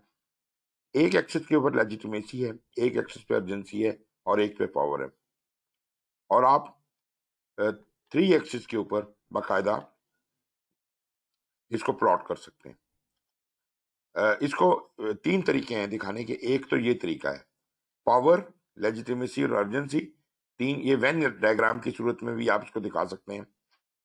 इसमें ये है कि जिन लोगों की जो सिर्फ पावर होल्ड करते हैं उनको कहते हैं डॉर्मेंट डॉर्मेंट स्टेक होल्डर्स। जो सिर्फ लेजिटिमेसी होल्ड करते हैं उनको कहते हैं डिस्क्रिशनरी स्टेक होल्डर्स। अब जो भी आपने स्ट्रेटजी बनानी है इनके मुताबिक बनानी है। जो खाली अर्जेंसी होल्ड करते हैं वो डिमांडिंग स्टेक होल्डर्स हैं। फिर आ जाता है जो स्टेक होल्डर पावर भी रखता है और लेजिटिमेसी भी हाई रखता है लेकिन अर्जेंसी नहीं रखता, उसको हम डोमिनेंट स्टेक होल्डर कहते हैं। जो स्टेक होल्डर हाई पावर और हाई अर्जेंसी रखता है, लेजिटिमेसी नहीं होती, इसको हम डेंजरस स्टेक होल्डर कहते हैं। पावर भी बहुत ज्यादा है और जल्दियां भी बहुत हैं लेकिन कानूनी नहीं है काम, तो ये डेंजरस है। फिर जो लेजिटिमेसी हाई हो और अर्जेंसी हाई हो, मतलब लीगल काम है और अर्जेंट भी है, तो पावर नहीं है हमारे पास, तो जिसे कहते हैं डिपेंडेंट। ये डिपेंडेंट है हुक्म का। और जो तीनों चीजों में हाई हो, पावर, लेजिटिमेसी और अर्जेंसी में, उसको कहते हैं डेफिनेटिव। और जो इनके अंदर कवर नहीं हुआ वो नॉन स्टेक होल्डर्स कहलाते हैं, कि वो स्टेक होल्डर हैं ही नहीं। तो आपने देखा कि 8 डिफरेंट कैटेगरीज बना दी इसने स्टेक होल्डर्स की, जिनमें से एक नॉन स्टेक होल्डर्स है और बाकी 7 स्टेक होल्डर मुख्तलिफ किस्म के हैं। अब इसी सर एक्सक्यूज मी जी जी सर, पहले बात हुई थी कि किसी का अगर इंटरेस्ट होगा तो वो भी स्टेक होल्डर होगा, लेकिन अगर किसी का इंटरेस्ट हुआ तो वो इधर फिर नॉन स्टेक होल्डर वाली कैटेगरी में नहीं लाएगा। नहीं, असल में बात ये कि आपने पहले ये डिटरमिन करना होता है कि किन पैरामीटर्स के ऊपर नापना है। 2 पैरामीटर्स पे नापना है, 3 पे नापना है, या 3 से ज्यादा पे नापना है। अगर 3 से ज्यादा पे नापना है तो ये मॉडल काम नहीं करेगा। फिर आपको वेटेड एवरेजेस लेनी पड़ेगी। और ये बिल्कुल इंटरेस्ट भी डालें आप, और भी कोई चीज डालना चाहते हैं आप, 5-6 एलिमेंट्स ले लें और उसको उसके ऊपर वेटेज दें। मैं बड़ा सिंपल सा रूल बनाता हूँ। मैं कहता हूँ जी 5 वेरिएबल्स हैं और हर एक को आप 1 से 10 का स्केल दें और इनको आपस में भी वे कर लें कि मेरे लिए कौन सा वाला वेरिएबल ज्यादा इंपॉर्टेंट है। उसको से कि दुगना वेटेज इसको दे दिया, 3 गुना वेटेज इसको दे दिया, हाफ वेटेज इसको दे दिया। तो इस तरीके के साथ उसके हिसाब से उनको वो वेटेज देके और उस वैल्यू से मल्टीप्लाई कर दें और इन सब का टोटल निकाल लें, तो वो निकल आएगा आपका, एक वैल्यू निकल आएगी ना। वेटेड एवरेज से भी आप इसे कर सकते हैं। लेकिन ये जो ओके सर, ओके 3 एक्सेस वाला है, इसमें हो सकता है कि आपका वो जो आपने कहा क्या कहते हैं, इंटरेस्ट भी इसका एक पार्ट हो सकता है इन तीनों में से। लेकिन मैं आपको 2 डिफरेंट किस्म के मॉडल दिखा रहा हूँ। एक ये पावर, लेजिटिमेसी और अर्जेंसी वाला है और एक और भी दिखाऊंगा। इसके ऊपर बाकायदा रिसर्च पेपर्स एग्जिस्ट करते हैं, इसलिए मैंने ये आपको दिखाए हैं। ये जनाब, ये जो मैंने आपको दिखाए इनको बाकायदा डिफाइन भी किया हुआ है। ये है जी डेफिनेटिव। डेफिनेटिव कहाँ प्लेस होता है? डेफिनेटिव है जो तीनों में हाई है, इधर भी हाई है, इधर भी हाई है, इधर भी हाई है। तो ये सबसे ऊपर बाहर वाला जो ये वाला है ये डेफिनेटिव है। फिर आप देख लीजिए ये वाले जो 3 हैं, जो दो दो तरफ से हाई हैं और एक तरफ से लो हैं। जो पावर और लेजिटिमेसी में हाई है वो डोमिनेंट है, ये येलो वाला। जो पावर और अर्जेंसी में हाई है वो ग्रीन वाला है, डेंजरस है। और जो अर्जेंसी और लेजिटिमेसी वाला है ये ब्लू वाला है। ठीक है जी, ओके। फिर जनाब आ जाते हैं जो एक सिंगल वाले जो हैं। ये सिंगल वाले जो जैसे मैंने आपको बताया, ये वही हैं जो दो दो चीजों में आई हैं। ठीक है जी। और ये तो सारे हाई वाले हो गए। ये तीनों में हाई, 2 में हाई, 2 में हाई, 2 में हाई। अब आप ये देखें 4 खाने तो आपने बना दिए, टोटल इस क्यूब में 8 खाने थे। अब बाकी 4 खाने क्या हैं उनको भी देखते हैं। ये जो पीछे वाले 3 खाने हैं, मतलब हाई इन 1, पावर में हाई है खाली, उसको हम डोरमेंट कहते हैं। जो लिगेसी में हाई है खाली, उसको हम डिस्क्रिशनरी कहते हैं। और जो अर्जेंसी में हाई है वो डिमांडिंग है। और इसको हम, ये देखें, ये डोरमेंट है, ये डिस्क्रिशनरी है और ये डिमांडिंग है। अब पीछे नीचे वाला सबसे आखिरी खाना रह गया, जिसको हमने कहा था ये नॉन स्टेक होल्डर्स हैं, ये लो पावर, लो लेजिटिमेसी और लो अर्जेंसी, ये आपका नॉन स्टेक होल्डर। ठीक है जी। तो ये जनाब आपका पूरा क्यूब बन गया। तो ये 3 डायमेंशन में दिखा दिया मैंने आपको। अब इसको जरा बबल चार्ट में देखते हैं। ये है जी बबल चार्ट। एक तरफ पावर रखा, एक तरफ लेजिटिमेसी रखा, और तीसरी तरफ क्या है? अर्जेंसी है ना। Urgency urgency. को साइज ऑफ बबल बना दिया। अब देखें, यही चीज मैं आपको 3 डिफरेंट तरीकों से बता चुका हूं। मैंने वेन डायग्राम के थ्रू भी आपको 3 डायमेंशन दिखाई, मैंने आपको 3 एक्सिस पे भी दिखाई, और अब मैं आपको बबल में दिखा रहा हूं। अब आप यहां पे ये देख सकते हैं कि जो लेजिटिमेसी में हाई है और पावर में भी हाई है और बबल भी बड़ा है, ये इसको डेफिनेटिव करना पड़ेगा। जो लेजिटिमेसी में और पावर में हाई है, सॉरी, पावर में हाई नहीं है, ये वाला जो है ये लेजिटिमेसी में हाई है और अर्जेंसी में हाई है, ये डिपेंडेंट है, ये डेंजरस है, ये डिमांडिंग है। और जो लो है ये डोरमेंट है, ये डिस्क्रिशनरी है, ये डोमिनेंट है। और जो इधर है बिल्कुल नीचे वाले में पड़ा हुआ लो में, ये नॉन स्टेक होल्डर है। ये बड़ी इंटरेस्टिंग साइंस है। अच्छा, अब इसको मैं एक और मॉडल आपको दिखाता हूँ। अच्छा खैर, पहले इसको खत्म कर लें। अब वो कहता है जी स्ट्रेटजी की बात करें। कहता है जी ये जो ये ऐसा स्टेक होल्डर जो हाई हाई हाई होता है, डेफिनेटिव होता है, ये मोस्ट इंपॉर्टेंट है हमारे लिए। और इसको, और ये जो दूसरे वाला है हाई हाई लो वाला जो डोमिनेटिंग है, इन दोनों को आप इस तरीके के साथ मैनेज करें। उसकी स्ट्रेटजी ये होगी, फोकस अटेंशन दें, क्लोज मैनेजमेंट करें, keep satisfied and keep informed. अच्छा, जो पावर और अर्जेंसी में हाई है, ये डेंजरस है, ये न्यूसेंस क्रिएट कर सकता है और पोटेंशियली हार्मफुल हो सकता है। इसको manage cautiously and keep him satisfied. फिर वो जो लेजिटिमेसी और अर्जेंसी में हाई है, ये डिपेंडेंट होता है, ये प्रोन टू रीअलाइनमेंट, इसको कीप देम इन्फॉर्म, क्योंकि ये पढ़े लिखे और अक्लमंद लोग हैं। ठीक है, ये इंपल्सिव नहीं है, ये अपनी रीप्लानिंग करेंगे। तो कीप देम इन्फॉर्म ताकि ये अपना प्लान सही कर सकें। ये है जी एक्सपेक्टेंट स्टेक होल्डर, जो दो दो एरियाज वाले हैं। जो 3 एरियाज वाले हैं उनको कोर स्टेक होल्डर्स कह रहा है, जो दो दो एरियाज में हाई हैं उनको एक्सपेक्टेंट कह रहा है, जो एक एक एरिया में हाई है उसको लेटेंट स्टेक होल्डर कह रहा है। वो कह रहा है जी जो खाली अर्जेंसी में हाई है ये डिमांडिंग है, ये इमीडिएट एक्शन चाहता है, अननेसेसरी इंपॉर्टेंट सीकर है, ये सिर्फ बिला वजह इंपॉर्टेंस मांगता है, इसको मॉनिटर विद केयर। जो खाली लेजिटिमेसी में हाई है ये डिस्क्रिशनरी है, अच्छा स्टेक होल्डर है, interfere only in case of problem, इसको मैक्रो लेवल के ऊपर मैनेज करें और रेगुलर स्टेटस रिपोर्टिंग करें, ये काबू में रहेगा। फिर वो कहता है जी जो हाई पावर वाले हैं ये डोरमेंट हैं, इनकी कोई नीड्स नहीं होती, इन ये आपको तंग नहीं करते, क्योंकि ये सिर्फ पावर है, इनको सिर्फ हुक्म हुक्म देना है। जब इनके ना तो इनके पास कोई अर्जेंसी है ना कोई लेजिटिमेसी है, सिर्फ हुक्म इन्होंने देना है। तो ये it is just like the big boss. Big boss is only worried कि जी कब मुझे कुछ करने को कहते हैं। या हाँ, तो इनके ऊपर जिस समय कीप एन आई, और जो बाकी हैं जो लो वाले हैं उनके ऊपर कोई एक्शन रिक्वायर्ड नहीं है।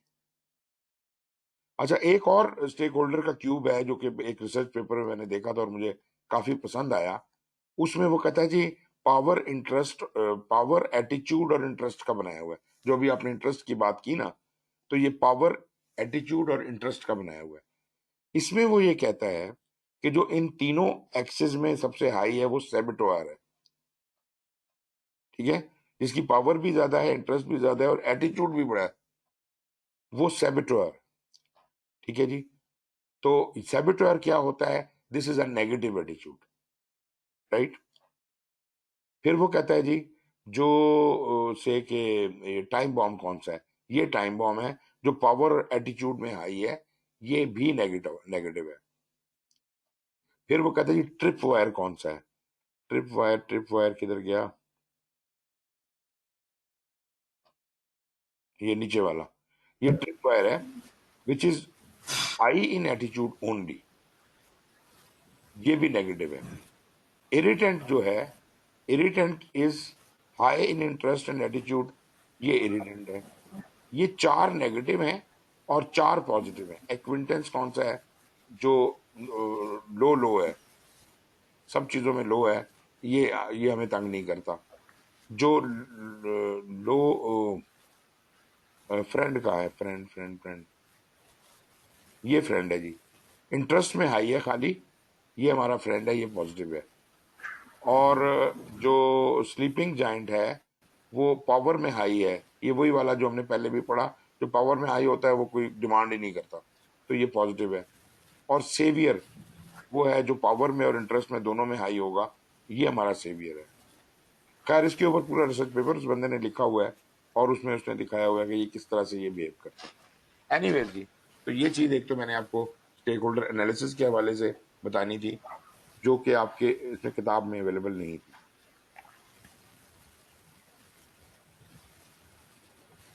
अच्छा जी,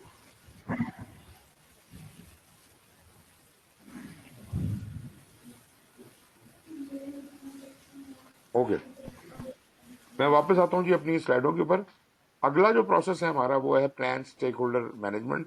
just like any management plan, stakeholder management plan के अंदर भी हम लोग जो है ये एस्टेब्लिश करते हैं, स्टेक होल्डर मैनेजमेंट प्लान के अंदर भी, कि स्टेक होल्डर प्लान के अंदर क्या क्या चीजें होंगी, किन चीजों का ख्याल रखना है। यहाँ पे भी like any other management plan, sir हमें प्रोजेक्ट मैनेजमेंट प्लान चाहिए, स्टेक होल्डर रजिस्टर चाहिए, एनवायरमेंट फैक्टर प्रोसेस चाहिए। यहाँ हम एक्सपर्ट जजमेंट का इस्तेमाल सर करेंगे। वो स्लाइड्स नहीं शो हो रही। अच्छा, मैंने भी शेयर तो की थी।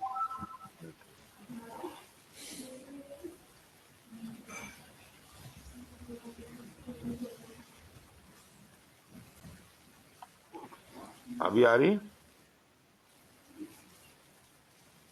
यस सर अब आ रही है सर। ओके, तो यहाँ पे आप देखें तो इनपुट्स में हमारे पास प्रोजेक्ट मैनेजमेंट प्लान है, बेशक होना चाहिए। स्टेक होल्डर रजिस्टर जो कि हम बना चुके हैं आइडेंटिफाई स्टेक होल्डर में, और इन्हीं लोगों का हमने मैनेजमेंट प्लान बनाना है, तो स्टेक होल्डर रजिस्टर चाहिए। और ये 2 चीजें तो होती हैं enterprise management process. Expert judgement से भी हम वाकिफ हैं, मीटिंग से भी वाकिफ हैं। एनालिटिकल टेक्निक्स कौन सी? वही जो हमने स्टेक होल्डर एनालिसिस किया था, क्वालिटेटिव और क्वांटिटेटिव एनालिसिस स्टेक होल्डर के हवाले से, और फिर उसकी स्ट्रेटेजी बनाना, ये बात हम अभी करके हटे हैं। स्टेक होल्डर मैनेजमेंट प्लान बनेगा और प्रोजेक्ट डॉक्यूमेंट्स अपडेट हो जाएंगे। अच्छा, अब जरा यहाँ पे इंटरेस्टिंग चीज है एनालिटिकल टेक्निक्स में, वो कहता है जी कि अपने स्टेक होल्डर की इंगेजमेंट को मेजर करें। engagement level of the stakeholder can be classified. Unaware वो लोग हैं, वो stakeholder unaware of the project and potential impact, वो प्रोजेक्ट उनको कोई अंदाजा ही नहीं है कि ये प्रोजेक्ट काम पे क्या असर पड़ता है। ऐसे स्टेक होल्डर होंगे जो अनअवेयर होंगे। उसके बाद वो स्टेक होल्डर होंगे जो रेजिस्टेंट होंगे, ये आपके एक तरह से ओपोनेंट्स कह लीजिए, कंपिटिटर्स कह लीजिए। They are very aware about the project and potential impact, और रेजिस्ट करते हैं चेंज को। ये लोग चेंज को रेजिस्ट करते हैं, तो ये रेजिस्टेंट है। और ये चेंज जब भी आप कहीं लाने की कोशिश करते हैं, आपको इस तरह का एक एटीट्यूड मिलता है रेजिस्टेंट का। फिर न्यूट्रल होते हैं स्टेक होल्डर, कुछ अवेयर होते हैं of the project yet neither supportive nor resistant, मतलब उन्हें पता तो होता है ये प्रोजेक्ट हो रहा है और उसका क्या फायदा नुकसान है, मगर वो ना तो उसे सपोर्ट करते हैं ना रेजिस्ट करते हैं, चुप करके बैठे रहते हैं। फिर वो लोग हैं जो सपोर्टर हैं, ये लोग अवेयर भी हैं और सपोर्ट भी करते हैं। और फिर वो लोग हैं जो लीडिंग है, ये लोग अवेयर भी हैं, ये सपोर्ट नहीं बल्कि ये लीड करते हैं, उस इनिशिएटिव को, उस चेंज के इनिशिएटिव को लीड करते हैं। अब अगर आप हर स्टेक होल्डर को इनमें से एक लेवल दे दें, एक क्लासिफिकेशन एलोकेट कर दें, तो आपको ये सोचने में आसानी होगी, ये डिटरमिन करने में आसानी होगी कि यार ये बंदा तो अनअवेयर है, इसको तो एजुकेट करने की जरूरत है ताकि ये अपना माइंड मेकअप कर सके। ठीक है ना भाई, उसको पता ही नहीं है तो उसे रेजिस्ट करना है कि सपोर्ट करना है या न्यूट्रल रहना है, तो मतलब ऐसे बंदे को तो अवेयरनेस देने की जरूरत है। जो रेजिस्ट करता है उसकी रेजिस्टेंस कम करके उसको या तो न्यूट्रल करने की जरूरत है या सपोर्टर बनाने की जरूरत है। जो न्यूट्रल है उसे सपोर्टर बनाने की जरूरत है, जो सपोर्टर है उसे लीड लीड में लाने की जरूरत है, या वट। ये आप डिवाइस करेंगे कि कौन सा स्टेक होल्डर शुरू में कहाँ था और अब आप उसे कहाँ लेके जाना चाहते हैं। तो ये इसका एक बाकायदा डायग्राम बनता है, जैसे ये यहाँ पे बना हुआ है। एक आप चार्ट बना लिस्ट बना लेते हैं, तमाम स्टेक होल्डर के नाम लिख लेते हैं, और उनके आगे ये जो रवैये हैं उनके, अनरवैये, अवेयर, रेजिस्टेंट, न्यूट्रल, सपोर्टिव और लीडिंग। यार अपना माइक बंद कीजिएगा, ये सब कुछ रिकॉर्डिंग में आ रहा है आपका। इसका खुला हुआ है माइक।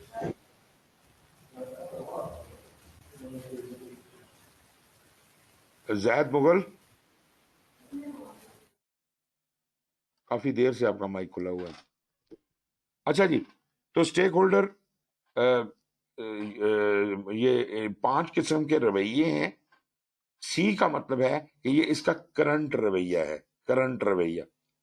और डी का मतलब है डिजायर्ड रवैया, राइट। ये जो स्टेक होल्डर 1 था, ये जब हमने आइडेंटिफाई किया था तो ये अनअवेयर था, और अल्टीमेटली ये हमारा टारगेट है कि इसको हमने सपोर्टर बनाना है। जो स्टेक होल्डर 2 था, वो उसका करंट स्टेटस था न्यूट्रल, और इसको टारगेटेड क्या है, डिजायर्ड क्या है, इसको सपोर्टर बनाना है। स्टेक होल्डर 3 सपोर्टर ही था, और इसे हम सपोर्टर ही रखना चाहते हैं, इसको लीडिंग रोल में नहीं ले जाना चाहते। ये एक तरह से आप स्ट्रेटेजाइज कर रहे हैं उसकी एंगेजमेंट को, कि किस स्टेक होल्डर को हमने कहाँ लेके जाना है, ये उसका रोड मैप है। So this is again after the analysis, this is a very important matrix. इसे कहते हैं stakeholder engagement assessment matrix. I hope कि ये मुश्किल चीज नहीं थी, आपको समझ आई होगी।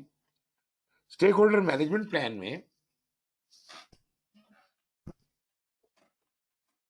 स्टेक होल्डर मैनेजमेंट प्लान में नेचुरली ये प्रोजेक्ट मैनेजमेंट प्लान का हिस्सा है। In addition to the data gathered in the stakeholder register, the stakeholder management plan often provides desired and current engagement levels of key stakeholders, जो मैंने आपको अभी दिखाए हैं। फिर scope and impact of change to stakeholders, तब्दीली जो stake holder को हम लाके दे रहे हैं उसका उसका स्कोप क्या है और उसका इम्पैक्ट क्या है, क्योंकि ये चीज हमने स्टेक होल्डर को समझानी भी है और उसे राजी भी करवाना है।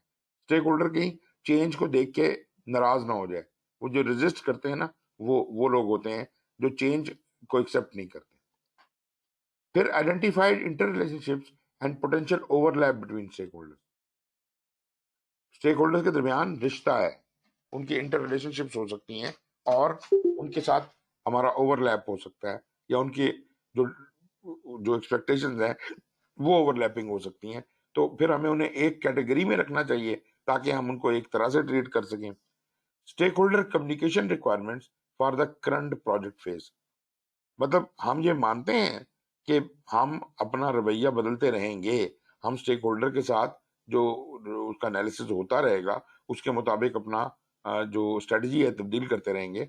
लेकिन स्टेक होल्डर के साथ आप ये बताते हैं कि जी communication requirements for the current phase क्या है, और फिर अगले फेज की उसके बाद देखी जाएंगी, phase by phase progressively elaborate करते जाते हैं। Information to be distributed to stakeholders, including language, format, content and level of detail। ये चीजें जो है हम किसी हद तक कम्युनिकेशन में भी पढ़ चुके हैं, लेकिन यहाँ चूंकि आप स्टेक होल्डर की बात करें, उसकी नीड्स एक्सपेक्टेशंस की बात करें, तो आप ये देखिए कौन सा स्टेक होल्डर है, कौन सी जुबान बोलता है, किस फॉर्मेट में बात करता है, कंटेंट उसको क्या चाहिए, लेवल ऑफ डिटेल क्या चाहिए। तो ये जनरली स्टेक होल्डर के पॉइंट ऑफ व्यू से। अदरवाइज हर कम्युनिकेशन, हर रिपोर्ट जो होती है उसका अपना ये एक फॉर्मेट होता है। Reasons for the distribution of that information and the expected impact to stakeholder engagement, ये रिपोर्ट या ये खबर उस स्टेक होल्डर तक पहुंचाने का फायदा क्या है। जो हमने स्टेक होल्डर की एंगेजमेंट का चार्ट बनाया था, मैट्रिक्स बनाया था, क्या ये ये इंफॉर्मेशन उसे प्रोवाइड करने से उसमें कोई फायदा हो रहा है। जो हमने कहा था करंट से डिजायर्ड, क्या वाकई करंट से डिजायर्ड में जाने में इस चीज का कोई अमल दखल है। Time frame and frequency for the distribution of required information to stakeholders, and method for updating and refining the stakeholder management plan as the project progresses and develops। तो stakeholder management plan को बाद में through out the life हमने किस तरह से amend करते रहना है। अब यहाँ पे जब ये चीजें सारी इस्टेब्लिश हो गई हैं, अब हम स्टेक होल्डर को इस तरीके के साथ मैनेज कर सकेंगे आसानी के साथ। फिर आ जाती है जी स्टेक होल्डर की एंगेजमेंट। स्टेक होल्डर की एंगेजमेंट में ये कहाँ हो रही है? This is happening in execution. Managed stakeholder engagement is the process of communicating and working with stakeholders to meet their need and expectations. अब ये कहाँ with होता है? When we are actually executing our project, when the things are happening, not when the things have happened, because that is then the job of control. Have happened. When the things are happening, then you are managing. When the things have happened, then you are controlling. So address issues as they occur. जैसे जैसे मसाइल पैदा होते हैं साथ साथ उनको address करते जाएं। Foster appropriate stakeholder engagement in project activities throughout the project life cycle. जहां जहां जरूरत है स्टेक होल्डर के साथ इंटरेक्ट करें, बातचीत करें। Key benefit of this process is that it allows the project manager to increase support and minimize resistance from stakeholder. बहुत इंपॉर्टेंट पॉइंट है, इंक्रीज सपोर्ट। वो जितना आप स्टेक होल्डर के साथ एंगेज रहेंगे, स्टेक होल्डर उतना आपके ऊपर रिलाय करेगा, अपनी सपोर्ट आपको देगा। अगर आप उसे कभी बात नहीं करेंगे तो वो रूठ जाएगा और नाराज होकर दूसरी तरफ मुंह करके खड़ा हो जाएगा और आपको सपोर्ट करने के बजाय आपको अपोज किया करेगा हर बात में, no matter how good you are performing. But because you are not engaging him, therefore he will not become remain your supporter, he will become your opponent. हर जगह आपकी मुखालफत करेगा। लेकिन अगर आप उसे अपना सपोर्टर बना लिया तो आप यकीन कीजिए कि वो आपका पैटर्न बन जाएगा, आपका माउथ पीस बन जाएगा, पब्लिसिटी स्टंट बन जाएगा, हर जगह पे आपको एडवोकेट करेगा। और इस तरह करने से जब आप उसके साथ ताल्लुक रखते हैं तो आप रेजिस्टेंस जो स्टेक होल्डर की तरफ से आनी होती है उसको भी मिनिमाइज कर देते हैं, significantly increasing the chances to achieve the project success. इसके अंदर जो है स्टेक होल्डर मैनेजमेंट प्लान हमें चाहिए, कम्युनिकेशन मैनेजमेंट प्लान भी चाहिए, चेंज लॉग चाहिए और ऑर्गेनाइजिंग प्रोसेस एसेट चाहिए। यहाँ जो चीजें हम इस्तेमाल करते हैं वही हैं कम्युनिकेशन मेथड्स हैं जो कि हम कम्युनिकेशन में भी इस्तेमाल करते थे, वही यहाँ पर भी आ जाएंगे। इंटरपर्सनल स्किल्स हैं, मैनेजमेंट स्किल्स हैं।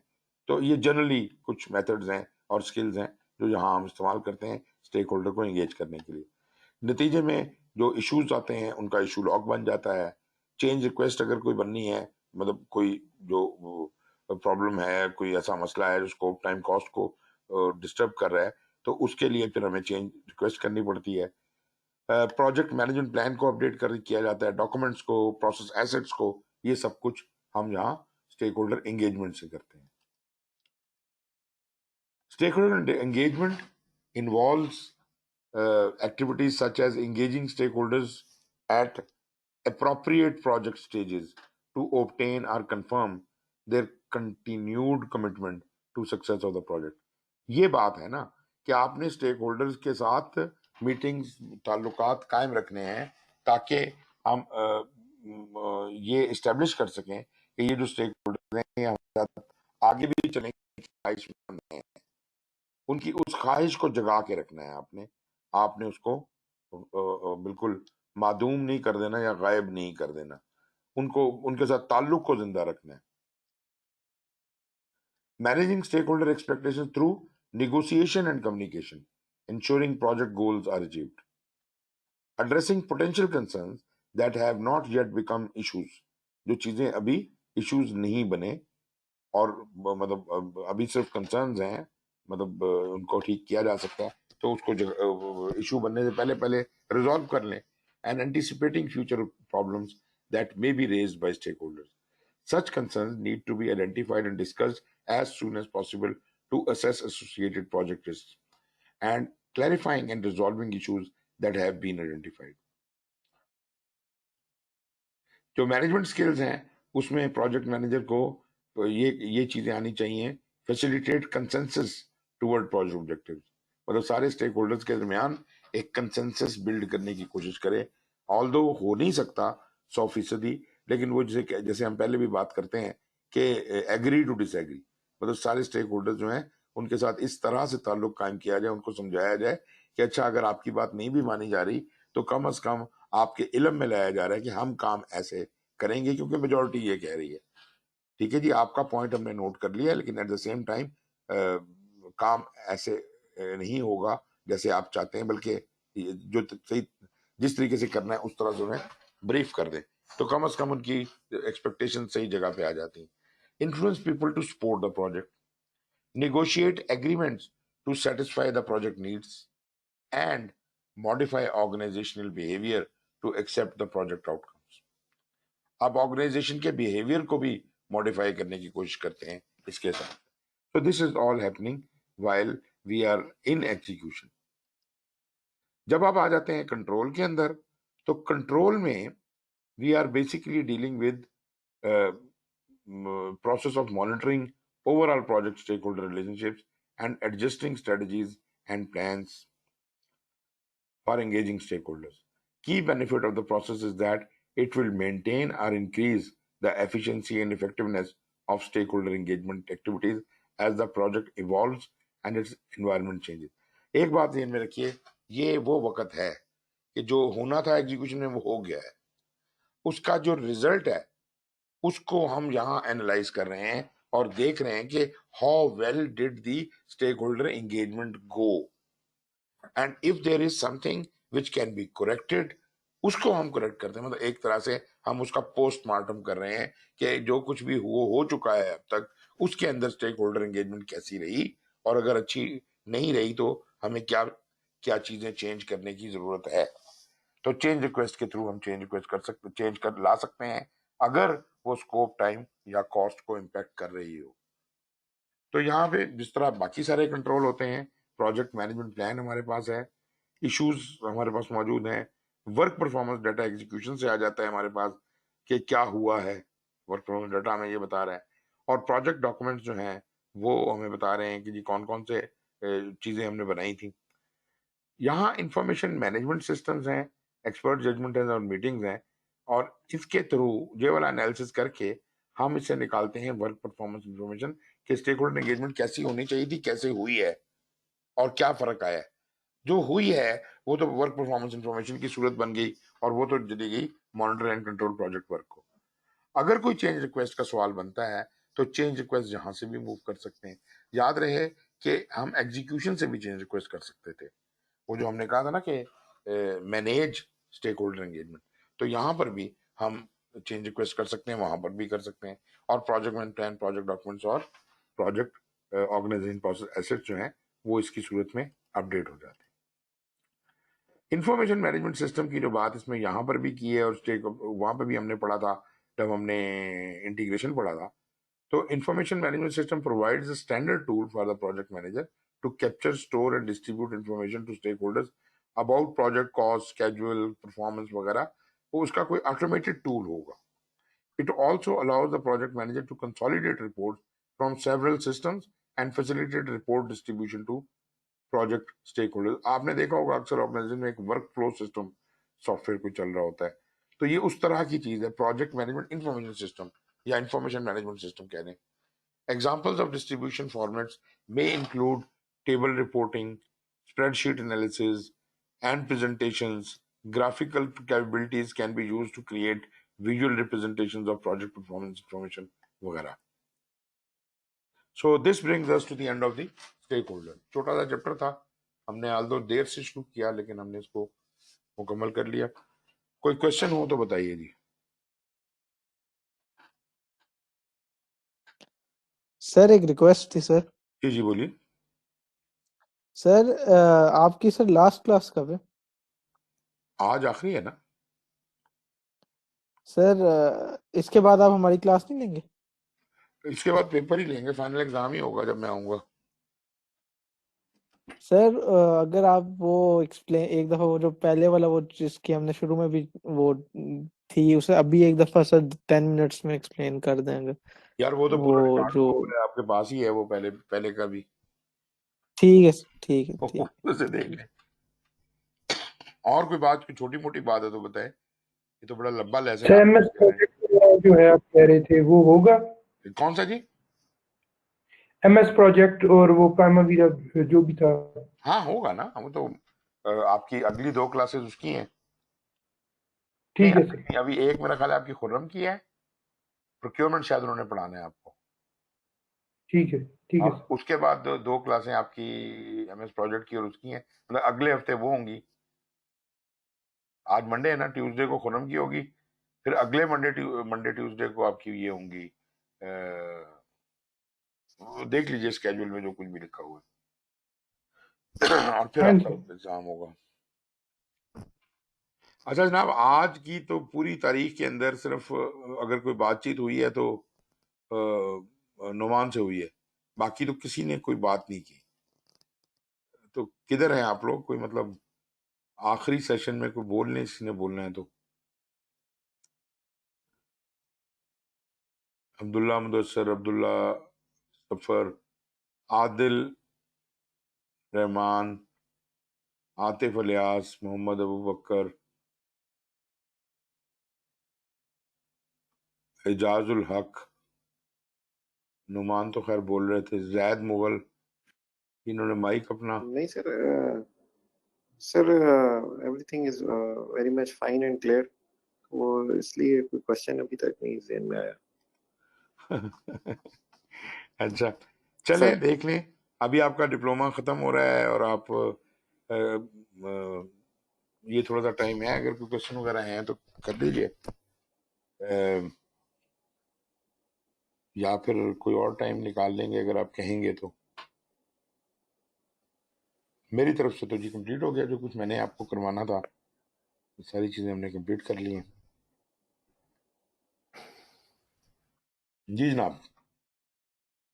सर ये जो एग्जाम होगा वो एमसीक्यूज बेस्ड होगा, और ये टाइम कितना होता है सर इसके लिए? एमसीक्यू बेस्ड होगा, मेरा ख्याल है यार एक 100 क्वेश्चंस होंगे और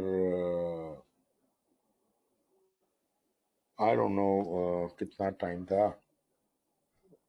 सर ये ऑन कंप्यूटर होगा या ऑन पेपर होगा? 2 घंटे का टाइम होगा ये। हाँ, ऑन ऑन ऑनलाइन होगा, सर ऑनलाइन ठीक होगा। है। गूगल फॉर्म्स के ऊपर मैंने इसको रखा हुआ है और वहीं से आप इसको फिल करेंगे और वहीं पे सबमिट होगा और वहीं से आपके मार्क्स भी लग जाएंगे। सब कुछ ऑटोमेटिक है। सर जी जी। क्वेश्चन जो होंगे सर वो सिनेरियो बेस्ड होंगे या वो सिनेरियो बेस्ड भी होंगे और स्लाइड्स पे भी होंगे कि किस टाइप के क्वेश्चन? मिक्स होंगे, मतलब छोटा सवाल भी हो सकता है, सिनेरियो बेस्ड भी हो सकता है, तो इस तरह, मगर बहुत लंबे सवाल नहीं बनाए मैंने।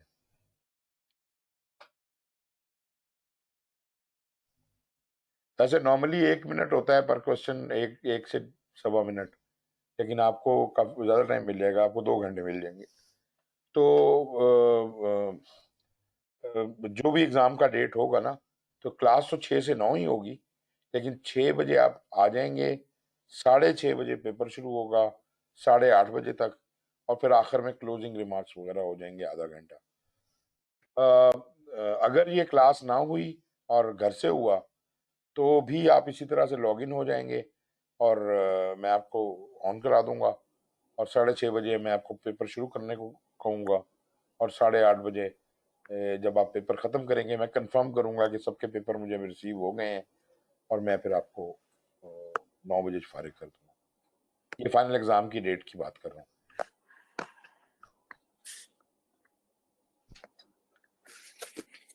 ठीक है जी।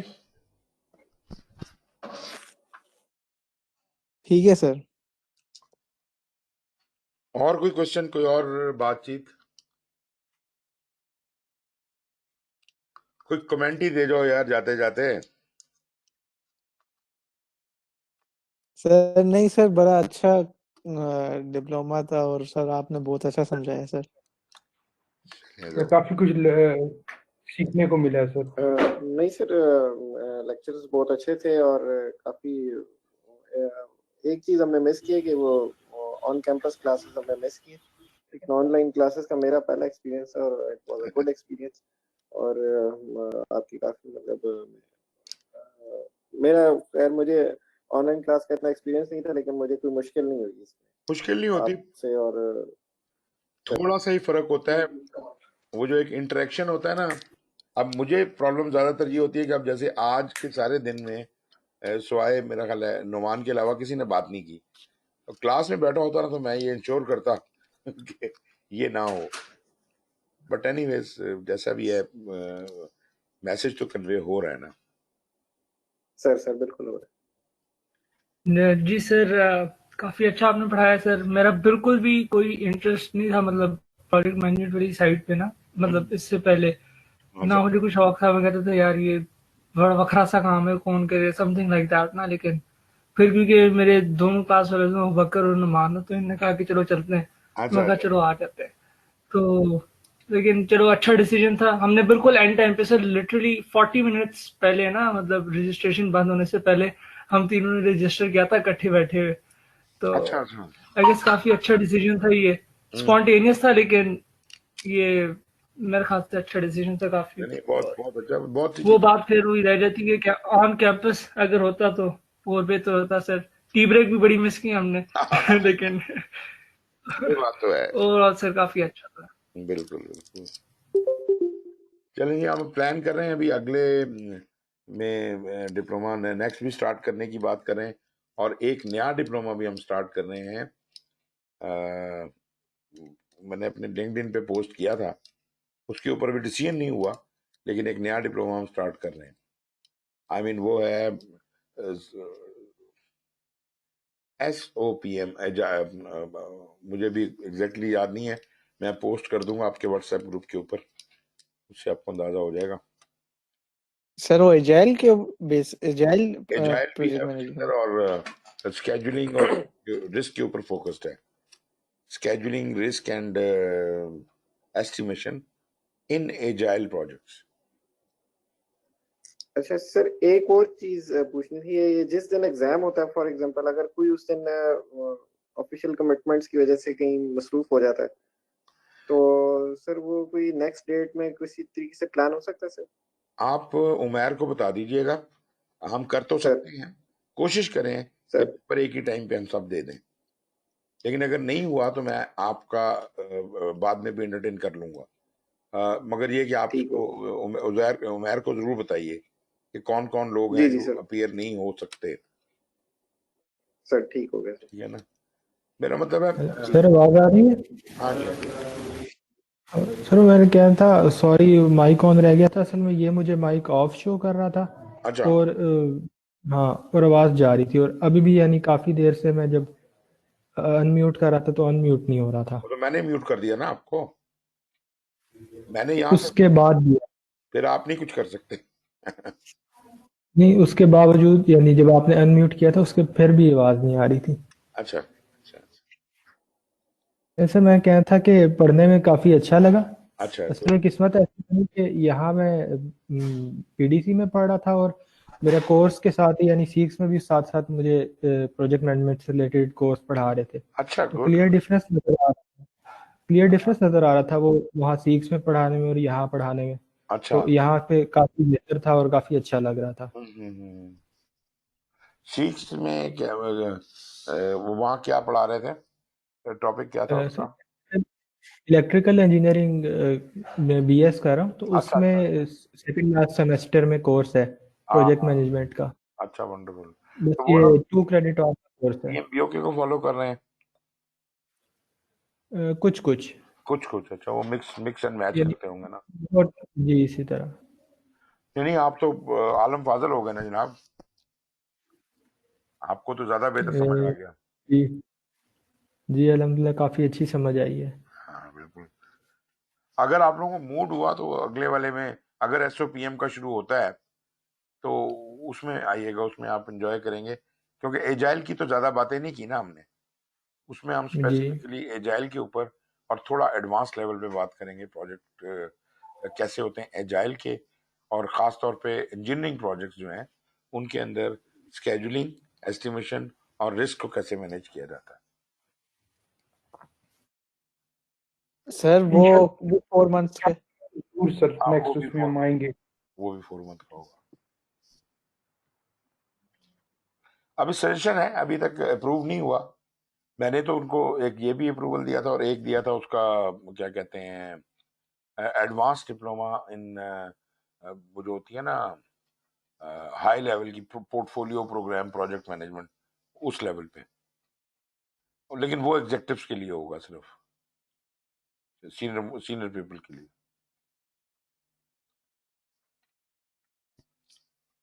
चलें जी, थैंक यू वेरी मच। बहुत अच्छी रही आपके साथ कंपनी और बड़ा मैंने भी इंजॉय किया और आपकी कंपनी भी बड़ी जबरदस्त रही।